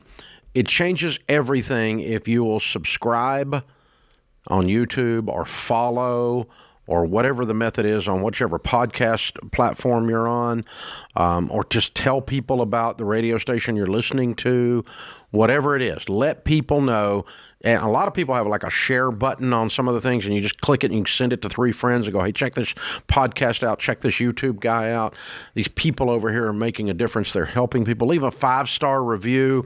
That helps. Do the likes and that kind of stuff. That helps. Anything that helps the algorithm on those particular platforms push our show forward. We know a bunch of you are sharing and subscribing and following because we see your numbers, number one. But number two, we see our rankings going up in every one of these platforms. So thank you for helping us with that. Doesn't cost you a thing, and it's a way that, we're not going to spend like $300 million on a football stadium to tell you we're here, like Sauvé or something like that. Excuse me, I got allergies. But but yeah, you don't want to do that, and so we're not going to do that. We're not like that. So, but you guys are our biggest champions to help us move this thing forward. We need to create a crusade in America and have a renaissance in the art of living well, having the right career, the right mental health, the right ways of handling your money. I mean, we the people can do better. We don't need someone else to tell us how, but we'll lead the charge if you'll help us. It's that simple. Kara is with us in Indianapolis. Hi, Kara. How are you? I'm doing well. How about yourself? Better than I deserve. How can we help? I currently have a job that works great for my family. It's a good income. I'm just not passionate about it. I've only been there about 4 months, and historically I stay with my job a long time. I was just offered my dream job this morning, and I am nervous about discussing that transition with my current employer because I haven't been there very long. So how do I go about that? Well, first of all, congratulations on getting offered your dream job. Let's not just cruise past that. How did that come about? Well, I have a history in cardiothoracic surgical ICU nursing, and I'm now a nurse practitioner. And so I heard about the opening with the surgeon that I used to work with through a friend, and I reached out, and they were really excited that I reached out. And what will you be making at the new job? $120. And what do you make now? $122. Okay. But I'm guessing there's room for growth here with this new job? Yeah. Every year they're pretty consistent with making sure that they compensate you well. Yeah. Okay. Well, first of all, congratulations. So my answer to this is always the same, and it's really simple. I want you to put yourself in your boss's position. And I want you to, in your mind, you just kind of role play that out. How would you want you to come say, hey, listen, I've only been here 4 months. But I got a past relationship with this surgeon. An opportunity was there. I reached out. It's my dream gig. I'm sorry to put you in this lurch and do this at this point, 4 months in, but this is an opportunity that I have to take. I mean, that's your reasoning. You don't have to explain that away, but how would you say that in a way that is humble, filled with gratitude, certainly sensitive to the fact that, hey, you're leaving only 4 months in, but you don't owe them a certain amount of time. What you owe them is your best, and I don't think you'd ever be able to give them your best if you turn this opportunity down. And so if you have that mindset, how would you want someone to handle it with you? That's the best way to go, because I know you're a person of character and a person of class. Did they pay you anything or pay moving expenses or a signing bonus or anything when you took this current job? No, it's a better schedule for my family. And no, right the one now you're in today. What we're saying is, are there any strings attached? The 4-month-old job, do you have anything you owe them because they paid for you to move, or they gave you a signing bonus and now you're going to take the signing bonus and run? Nope. Okay. All right. So you just took a job, didn't cost them anything, and okay. Yeah. I'm with Ken. I think you just be sensitive to how would you want to be treated if you were them.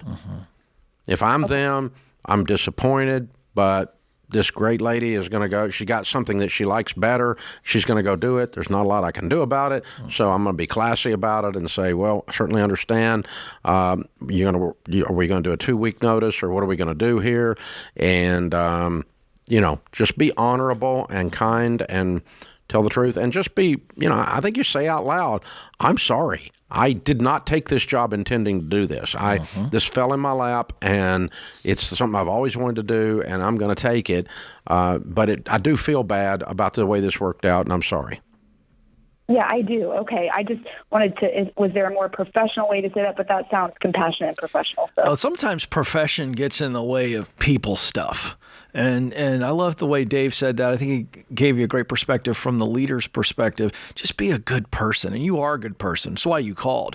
There's a sense of guilt. I get this call a lot on the Ken Coleman Show, Dave, and people feel guilty because they're good people. But if you're not doing anything ethically wrong, and you're not doing anything illegal, then guilt shouldn't enter the equation. Well, so you understand. You do. You understand as a human that has good relational skills that you've greatly inconvenienced someone and actually cost them money. That is correct. Because you could, when we put somebody on at Ramsey, it costs us quite a bit of money to onboard somebody. Yeah. And then replace they turn around them 90 days later, they're gone. Yeah. It's a net loss for us. That's correct. But I also don't want them to stay here if they have their dream job. That's right. And the further down the line, though, I don't want to be, as an employer, used. I'm going to take this job and then keep looking. Correct. And all over the place. If I can get 10 cents more, I'm going to jump. I agree with that. That is a lack in ethics. I agree. And job hoppers are very different than. That's not hopping. That's just speculating. Yeah, I mean, it's like right. It's that's wrong ethically, but that's not what Kara's doing. No. So good job. Oakley's with us in Cleveland, Ohio. Hi, Oakley. Welcome to the Ramsey Show. Hey, thank you so much, Dave, for having me on. I appreciate you guys. Sure. How can we help? Hey, so I just wanted some insight and wisdom from you guys on how a young couple like my wife and I could best attack the debt that we have, become debt-free with the situation that we're in, and ultimately pay off, again, everything that we have. How much debt do you have, not counting your house? About a little under $50,000. Okay, and what do you guys make? Collectively, about $115,000, $120,000. Okay. And so if you lived on 70 and made 120, that'd be 50, not counting taxes. You'd be out of debt in a year. You follow me? Yep. We got to count taxes, so you're not going to make it in a year. But that's the math. Yeah. That's the math. You got a good-sized shovel and a medium-sized hole. This is very doable. Now, what do? We get on a written budget on EveryDollar and go to everydollar.com and sign up for /budgeting and sign up for one of our free webinars on how to use the budgeting app to get things under control. And you and your wife sit down. You stop all investing. You take any money you've got that's not in retirement and you throw it at this debt. We're going to list the debts smallest to largest. We're going to attack them with a great intensity, a great vengeance. Like, like paint yourself blue and wear a kilt, right? I mean, you're getting after it. Right. You know what I'm saying? And so you knock it in the head. You knock it in the head. You knock it in the head. We're not going on vacation. We're not eating out. We're going to take our lifestyle down to scorched earth, and we're going to live on less than $70,000 so we can pay off 50 with a 120 income in around a year. And you can do that. What's your smallest debt? It would be my student loans, about $5,000. Okay. Yeah. And so you're going to have that done in a little over a month. Boom. One done. And you just keep doing it. Just keep doing it. Keep hitting it. Keep hitting it. Keep hitting it. Keep hitting it. And that's the process. So jump on everydollar.com/budgeting and sign up for Rachel Cruz, Jade Warshaw, or George Camel doing a webinar for free, and get yourself into that Every Dollar app and get this thing going. You can do this. It's called the Debt Snowball. List them smallest to largest and attack them in that order.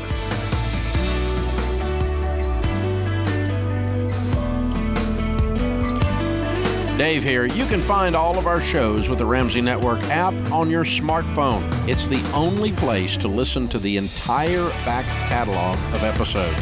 Download the Ramsey Network app in your favorite app store today.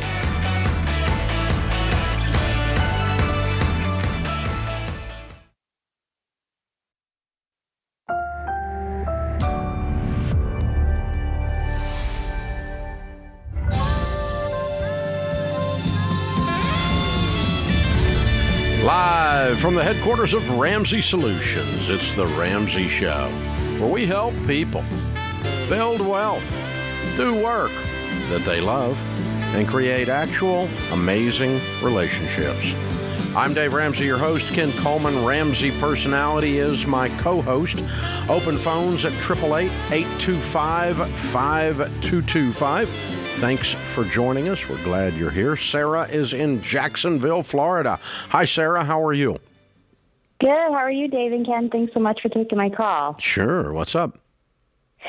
All right. So my husband and I built a house about 3 years ago, and the equity, the value of it has really went up. And we have about $625,000 in equity right now. And we're just really on the fence if we should sell and downsize and probably get a little bit older of a home and pay for cash and have no mortgage. And we just can't seem to get there. We want to. We know it's the thing we should do. Why should you do it? I'm not sure you should do it. You don't think we should do it, or you don't know? I don't know. I guess it's just the no mortgage. Just What's the really, house really worth? Good. It's probably worth $1 million. Okay. And what's your household income? About $200,000. Okay. It's not out of line. So how much is your mortgage? I know. What's your mortgage balance? What's your balance? $373. Okay. You got other investments that are not retirement? I do. And we could probably pay about 60% of it off with our non-retirement money. So like $200,000 of the $300,000. Yeah, probably. Yep. And then you got a $200,000 income, and you knock off $100,000 worth of mortgage. Yeah, I guess so. I think that's what you're going to do. Okay. Like you're going to be debt-free, house and everything in 24 months. Okay. The thing is, we put an offer on a property about a month ago, and we said if they take it, it's meant to be. And they said no because we came in low. And they just came back to us 2 days ago and said, are we still interested? And so it's just... No. Because you're only moving down here because you're having some kind of emotional, like, shame or like we're afraid to do good. I mean, why are you afraid to have a nice house? I don't know. I don't know because I live amongst people 25 years older than me, and I think I probably should go to a different neighborhood. I don't know. Because just because you don't feel like you've earned the right to be there? Yeah. You make $200,000 a year. You earn the right. Okay. All right. I mean, well, I don't hear anything you're doing wrong. If you don't like the house, I don't care if you move down. But it feels like you're moving because you feel like, there's almost like a shame in your language. Yeah, I guess I just feel like, we could live life faster, I guess, maybe. We're down to our third kid. He's a freshman in high school. We got 3 years to go. we've already gotten 2 out of the house. And Well, do you want that house when you're an empty nester? Well, yeah, I think it would be fine. Any house I live in, I'm fine with. We've lived 8 houses, and all of them it's not like it's some kind of super. I mean, it's a nice house for $1 million in Jacksonville, Florida, but it's not like it's a $20 million house. I mean, there's a lot of $1 million houses in Jacksonville, Florida. They're all over the place. I mean, right? What do you mean by? You started to give us something. What do you mean by live life a little faster? I don't know. I think for so long we had kids young at age 20, and we've just been working hard our whole life. And it just feels like if we could just not have any debt, maybe we won't have to always be thinking about what we should be doing. All right, that's it. Yeah. Okay, so this is when you get out of debt, it doesn't give you a pass on thinking. Right. I know. But I actually think you don't. The idea of you going hard at paying off this house is a little exhausting to you. It feels to me like you just want to downshift because you just want to slow your effort and pace, and you just want to chill. It doesn't seem like you want the house that you would be moving to. It's like you want what you think that house is going to give your pace. Is that closer to what's going on? 100%. You hit it on the head. Okay. So that's a little different animal. And I'm not sure, again, that you need to sell this house to get that. That's what I would push you on. No, I would say, I'd say 24 months you're going to have that in this house. I think so, too. Using your mutual funds and your income to knock the mortgage out. That's what I would do. Yeah. Karen is in New York. Hi, Karen. Welcome to the Ramsey Show. Hi, Dave. Hi, Ken. Hey, what's up? My question is, I started late with listening to Dave Ramsey a year ago, and now I'm 66. I only have about $180,000 in my retirement, and I have 2 houses I'm still paying for, which will be paid off in the next 5 years.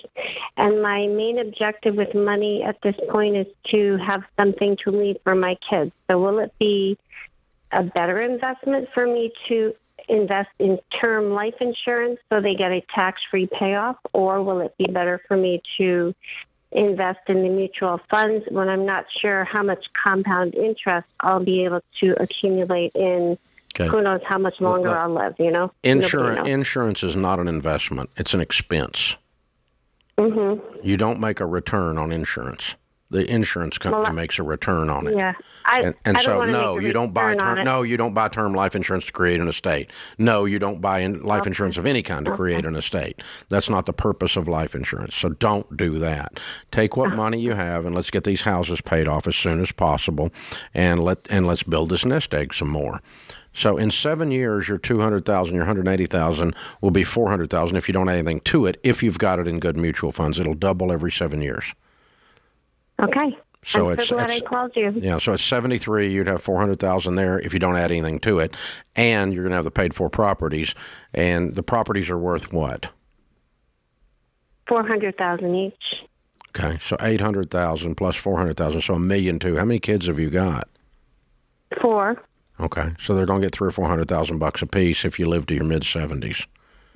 Okay. That sounds, I know, really. Why do I want to do this? Why don't I want to spend money on myself?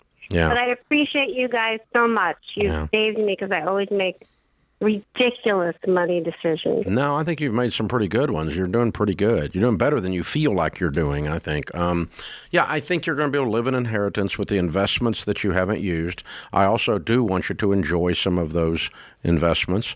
Because you're under no moral obligation to leave an inheritance. You're not a bad mom if you spend all this money and then die. You're not a bad mom at all. Matter of fact, you're like the party mom if you did that. The fun mom. Mom's going everywhere. Look at mom. Look at what mom did now. That's cool. Because you've worked your tail off your whole life and you've done a good job. You're not hungry. Well done. This is The Ramsey Show.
Ken Coleman, Ramsey Personality, is my co-host today. Our question of the day is brought to you by Neighborly, your hub for home services. Fall means football. Ha-ha! And changing colors, but it doesn't mean the time for lawn care is over. Neighborly is your source for experts like grounds guys and lawn pride.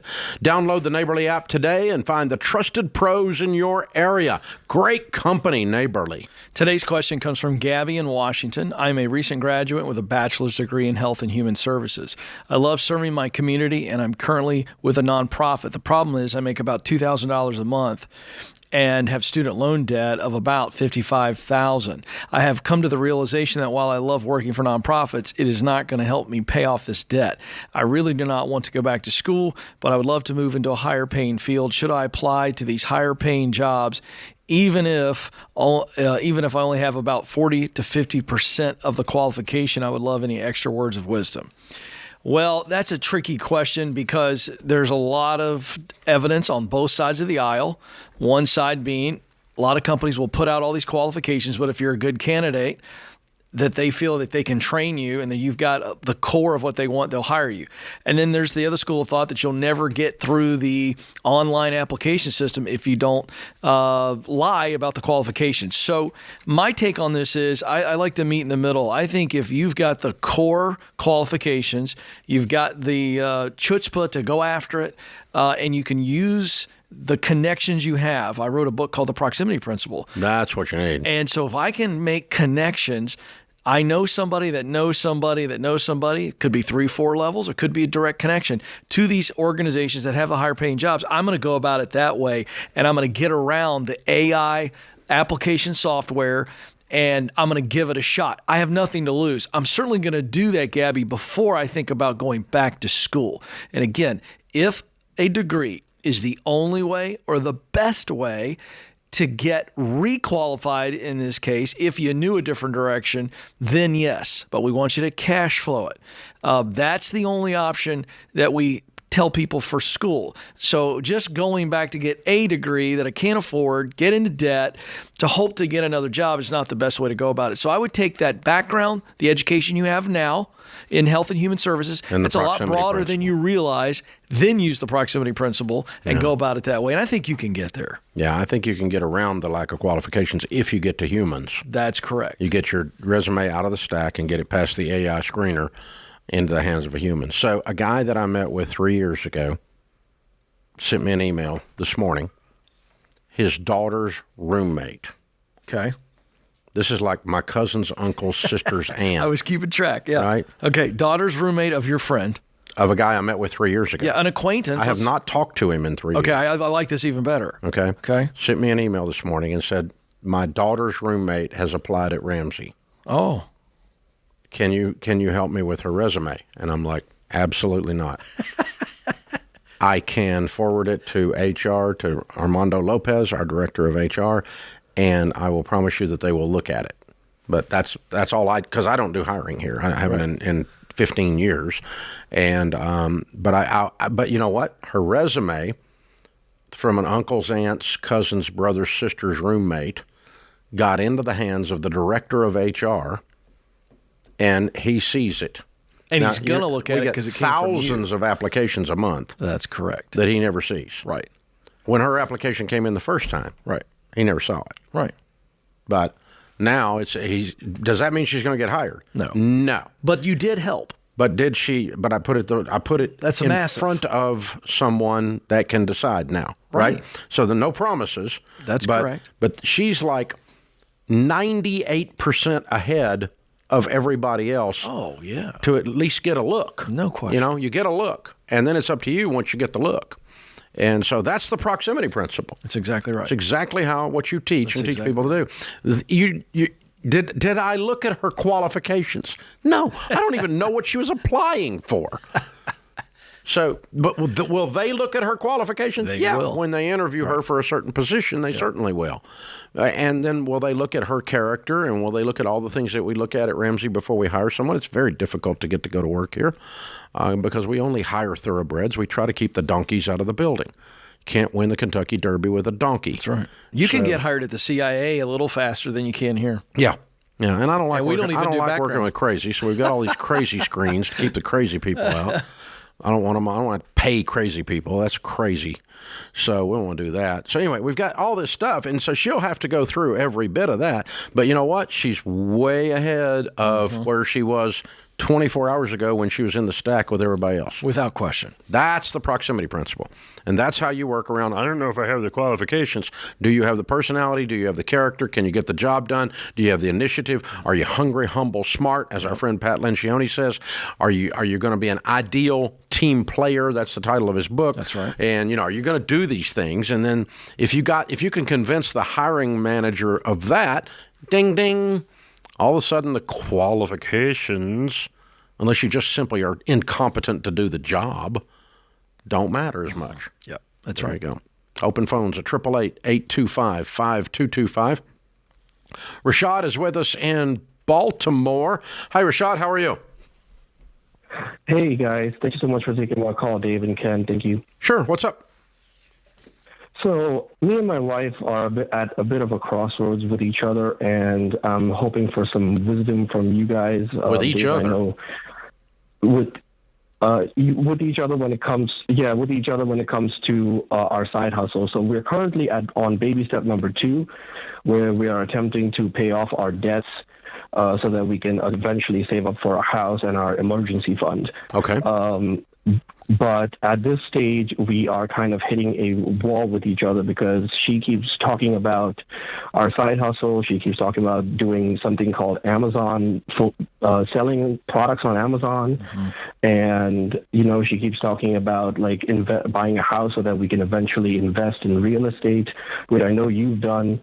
So I'm just hoping for some guidance because I'm honestly at a loss, and I'm actually a little terrified about losing whatever little money that we actually do have right now. Okay. Amazon drop shipping, you should not have to invest any money. Is she proposing you invest money into that venture? Well, it's not really. It's basically how should I put it? What she does is she'll go out to department stores and look for deals on certain products, and then that's not try drop to sell shipping. it for No, it's just selling at a higher price. Yeah, that's not drop shipping. She's just flipping. She's flipping products, so she's going to tie money up in inventory. Correct. Yes. Yeah. I'll pass. Yep.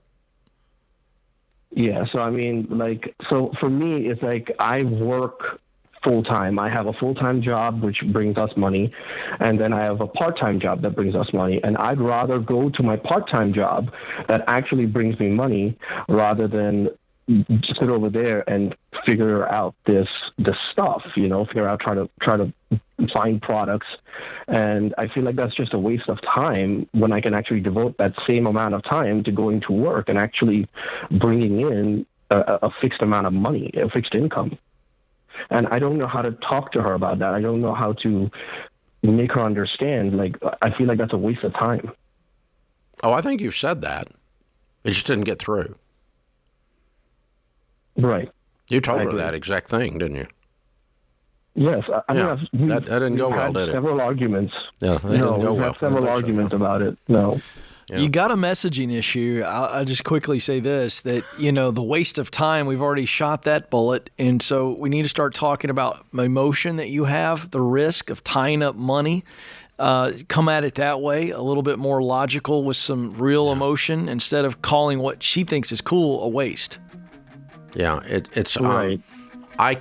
This terrifies me because I see us losing money instead of making money. Mm-hmm. That's different than you're stupid and this is a waste of time. So it scares me because I don't think it's going to work, and and I don't know how to talk to you about this because you don't seem to see any risk with it. But you could buy a bunch of stuff and it sits in our garage, and that scares me. I don't want to do that because I'm trying to work so hard to get out of debt here. If we had some extra money, we wanted to try that'd be different. But right now we're broke. This is the Ramsey Show.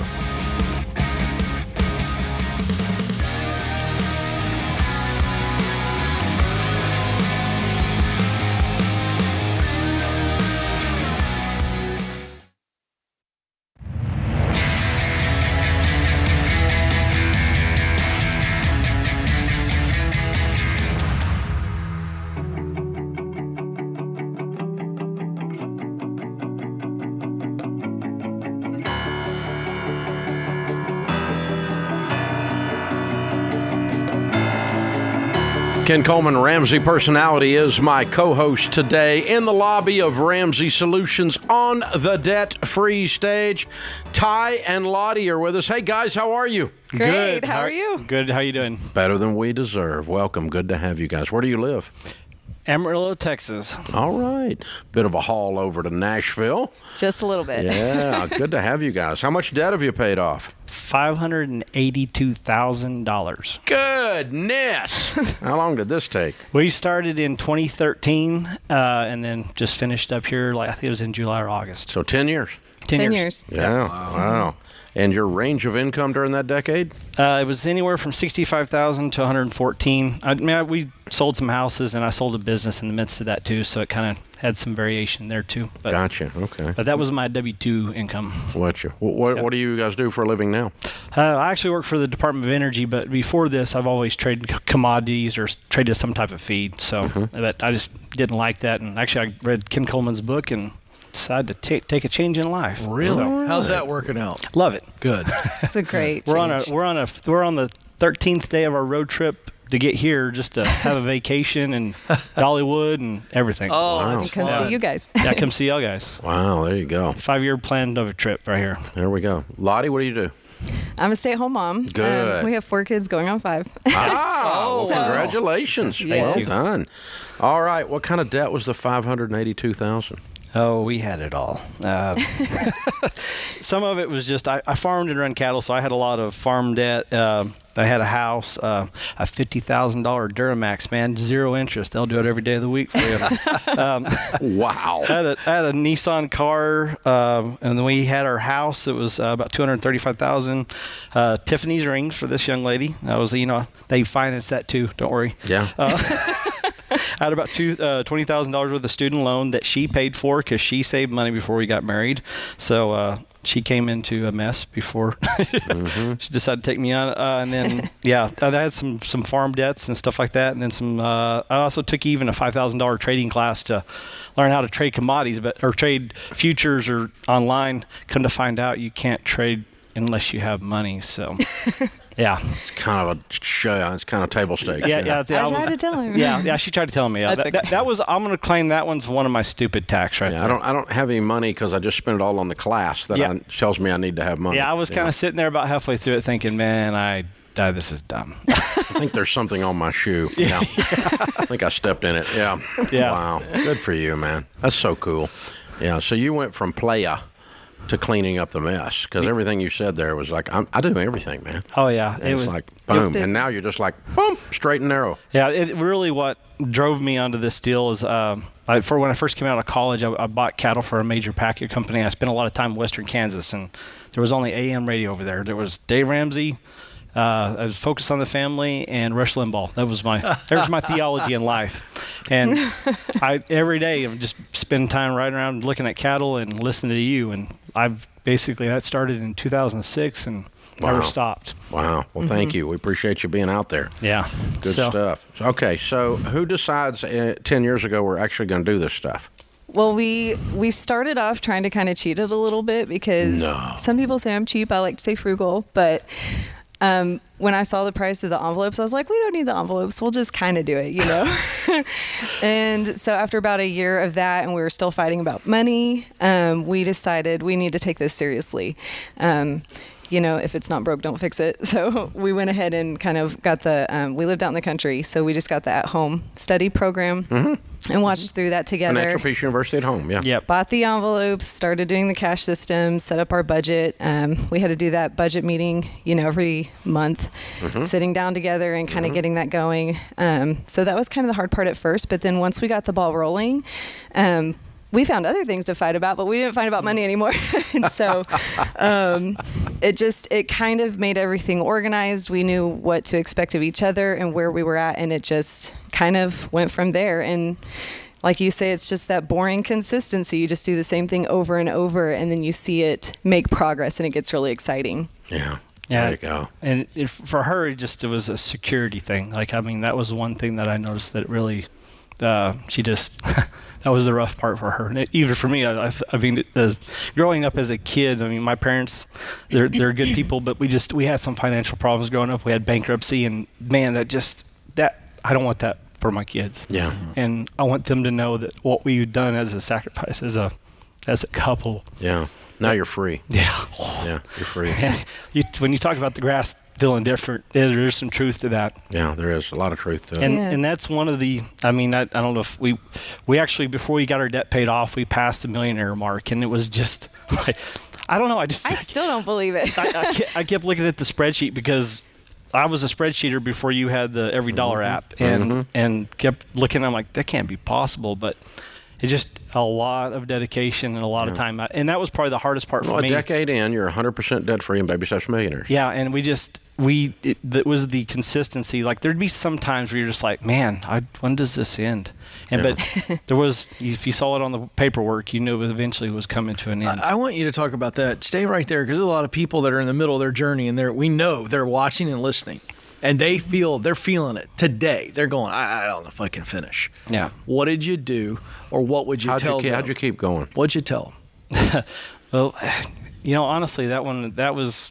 I'll bring our faith into that one. I mean, God was good to us. Even, I'll admit, when we made the least amount of money, we made the most because we were the best with it at that time. More money, more problems type scenario. And that's probably where we were as a group, as me and her and even the Lord in our life. That's where we had to bunker down and just be tough and not go, forget about it. We're just going to go on vacation. We just didn't do that kind of stuff. You just have to stay strong. And it didn't wig out. Yeah, it didn't wig out. Yeah. I think we both got to the point where you realize you make a mess of your life, and that really God's the only one that can fix it. So it's great to have a program, and it has great principles in it. But if you don't have God at the center where you can take your mess to Him, then the principles only get you so far. And so God really was central to our story and got us through a lot of the hard things that we went through. Amen. Yeah. Amen. Well, and it when you're a person of faith and you're leaning into that, and you realize the system I'm using has the principles from His Word in the system, then that tells you also I'm going to be okay. Yeah. I got reassurance from that when Sharon and I were walking that out. It's like, okay, I get it that some of you people don't understand, but I don't care. This is what Dad says to do, and Dad's really smart. Yeah, my Heavenly Father. And sometimes even what He says doesn't make sense, and you don't understand it. I just have to assume He's smarter than me. Exactly. I'm going to go with it because I'm not doing so good on my own. So yeah, He's smarter than me. I know that. I'm sure of that. Yeah. I've never made a world, so I'm pretty sure He's smarter than me. that whole the debtor is slave to the lender, and that is. I mean, I took my first loan out was with the USDA when I was 9 years old on some cattle. And so I wrote my life away at 9 years old, and I knew nothing else until me and her got married. Yeah. And now the other day, your Baby Steps Millionaire is not a debt in the world. Yeah. Amen on that one. Now, I will tell you what not to do, because you talk about some people are the nerd and some are the fun spenders. Well, he's definitely more the nerd, and so he's a spreadsheet guy, like you said. But he would make his spreadsheet and he would bring it to bed and be all excited, like, look at this. Oh, boy. We got to have some boundaries here. Yes, you're a real romantic, aren't you? Don't bring the spreadsheet to bed and show me. We'll talk about that over coffee in the morning. Yeah, I'm thinking I don't want to see the spreadsheet now. I could be wrong. Oh, my gosh. Wow. Yeah, that's nerdy for you. So he's definitely the nerd. I love you guys. You're fun. Well done. Hey, we've got a copy of the Baby Steps Millionaires book, because that's you. Total Money Makeover book, because that's you. And Financial Peace University, because that's you. You can give those away. You can read them, whatever you want to do. They're our gift to you. Bring the kiddos up and let's have a debt-free scream. What are their names and ages? We have Adeline, which is our oldest, and she's 10. We have August at 7. And then we have Piper, she's 5. And then we have Dax. And he's fixing to be 2 in November, and then number 5 beautiful. will be born in March. So. Love it. $582,000 paid in 10 years, making 65 to 114. Count it down. Let's hear a debt-free scream. You guys ready? 3, 2, 1. We're debt-free! Yeah! That's how they do it in Amarillo, boys and girls. Woo! I love it.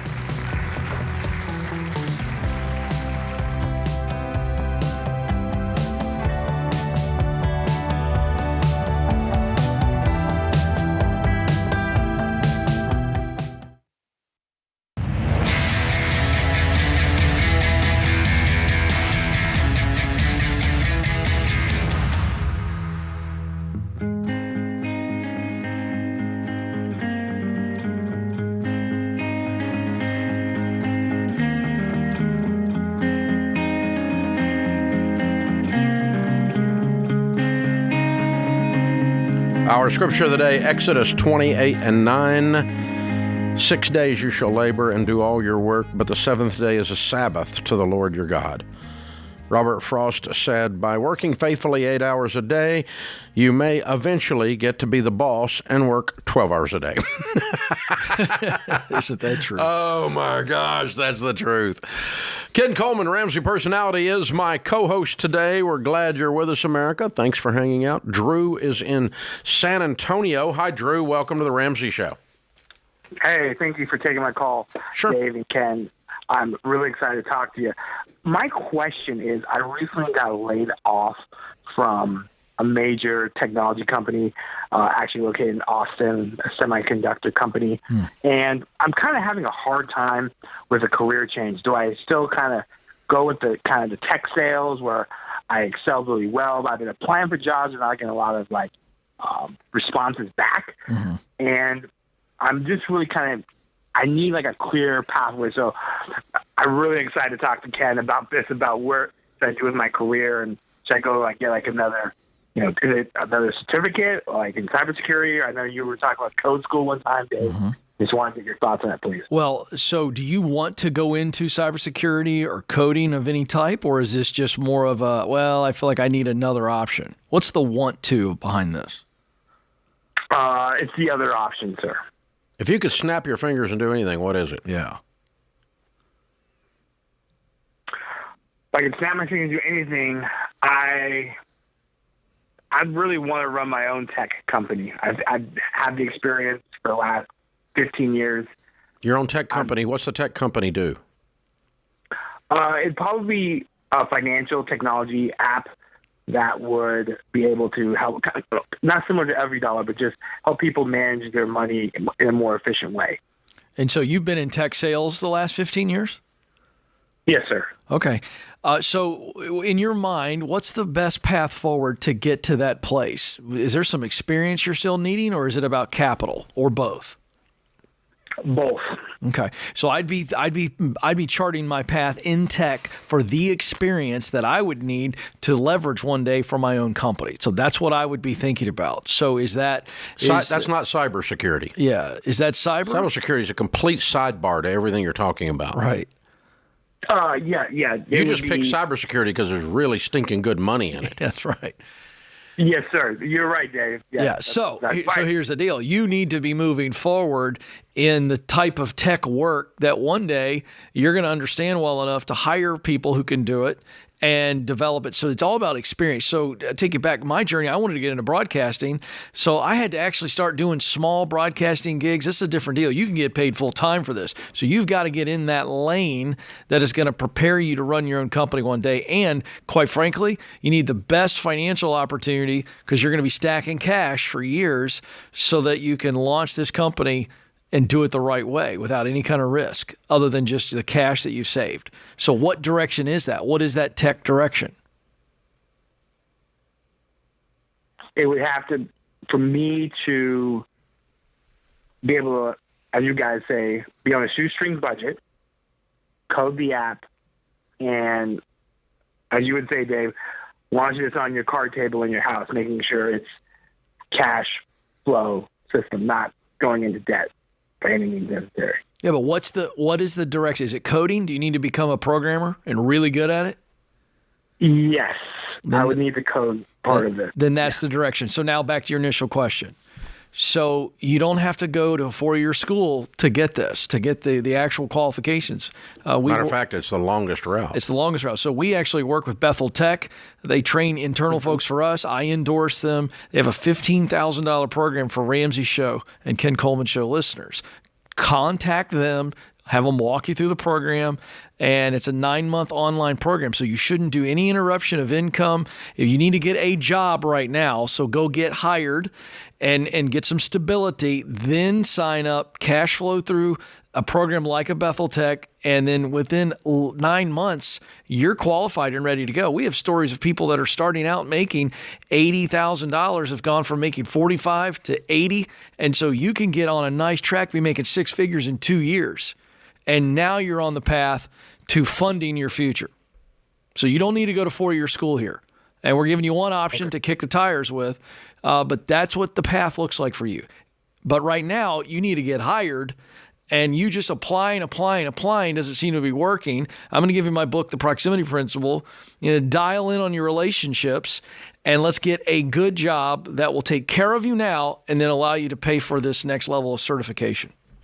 Yeah, that's exactly the route to go. And but in the meantime, it sounds to me like your current skill set is sales. Yes. And you can make some really good money in and around the tech world in Austin, Texas, San Antonio, Texas, in sales around tech. All kinds of different sales and all kinds of different tech, for that matter. So, and that's a way to put food on the plate while you're executing on your small business launch idea. Yes. And learning your code. Yes. All that stuff. So, beautiful, beautiful. Well done. Robert is in Grand Forks, North Dakota. Hi, Robert. Welcome to the Ramsey Show. Hello. Hi. What's up? Hey, I've got, I'm not in any super dire predicaments. I'm just kind of trying to make a better life for my family in the future here. Good. I've got some debt on my vehicles right now. I've got a debt on a four-wheeler loan that I bought last year, and my house loan. It's really kind of kicking me in the butt here. How can we help? So my vehicle loans I have total up to about, including the four-wheeler, about $12,000. Mm-hmm. I am the single income bringer into my family of my wife and my daughter. What's your income? I make $32 before taxes every month, $3,200. Okay. What do you want to do? I was curious. Do you think it would be smart to pay off my vehicle? You have the money? I have about $15,000 complete in savings between my wife and I. Mm-hmm. So that would leave us about $3,000 to take care of our house payments, take care of our kid, and so forth. Well, you work. You take care of your house payment and your kid with that. Yeah. You're not using savings to do that. You're using your income to do that, right? It's kind of digging in right now because my house payment just went up $100, and so did my insurance. Yeah, but you got car payments and four-wheeler payments. Yeah. Yeah. So, Robert, this will work if you use the money and pay this debt off, and then you get on a budget and you quit borrowing money for stupid stuff like four-wheelers. Yeah, that's kind of what I'm thinking right now. It was a good idea at the time. No, it was not a good idea at the time. You did not have the money. You're broke and you have a baby and you make $32,000. There's no four-wheeler in that. Matter of fact, you may need to sell it. But aside from that, yeah. So here's the thing. If you'll get on a budget and you and your wife say, we're going to get out of debt, not just to get out of debt, so that we take our income and build up a nice emergency fund back to $15,000 so that we can start investing, so that I can advance my career and make more money, so that we can build an emergency or we can build a college fund for our kids, so that we can pay off the house, so that we can become very wealthy, outrageously generous, and change our whole family tree.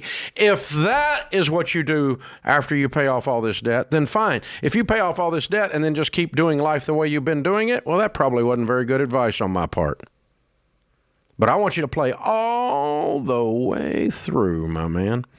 This just starts the journey. It's not the end of the journey.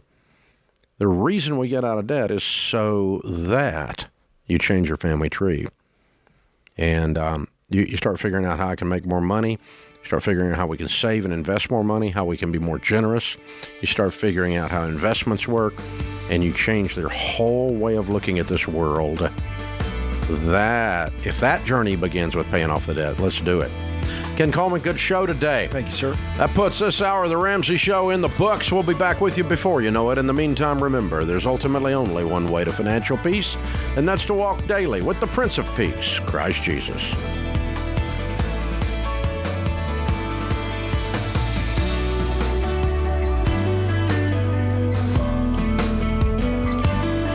Hey, it's Ken. If you like what you heard in this episode and want to know more about getting started on the Ramsey baby steps, go to RamseySolutions.com and click on the Get Started button. We'll help you figure out the best next step for you based on your specific situation. Again, that's RamseySolutions.com and click Get Started.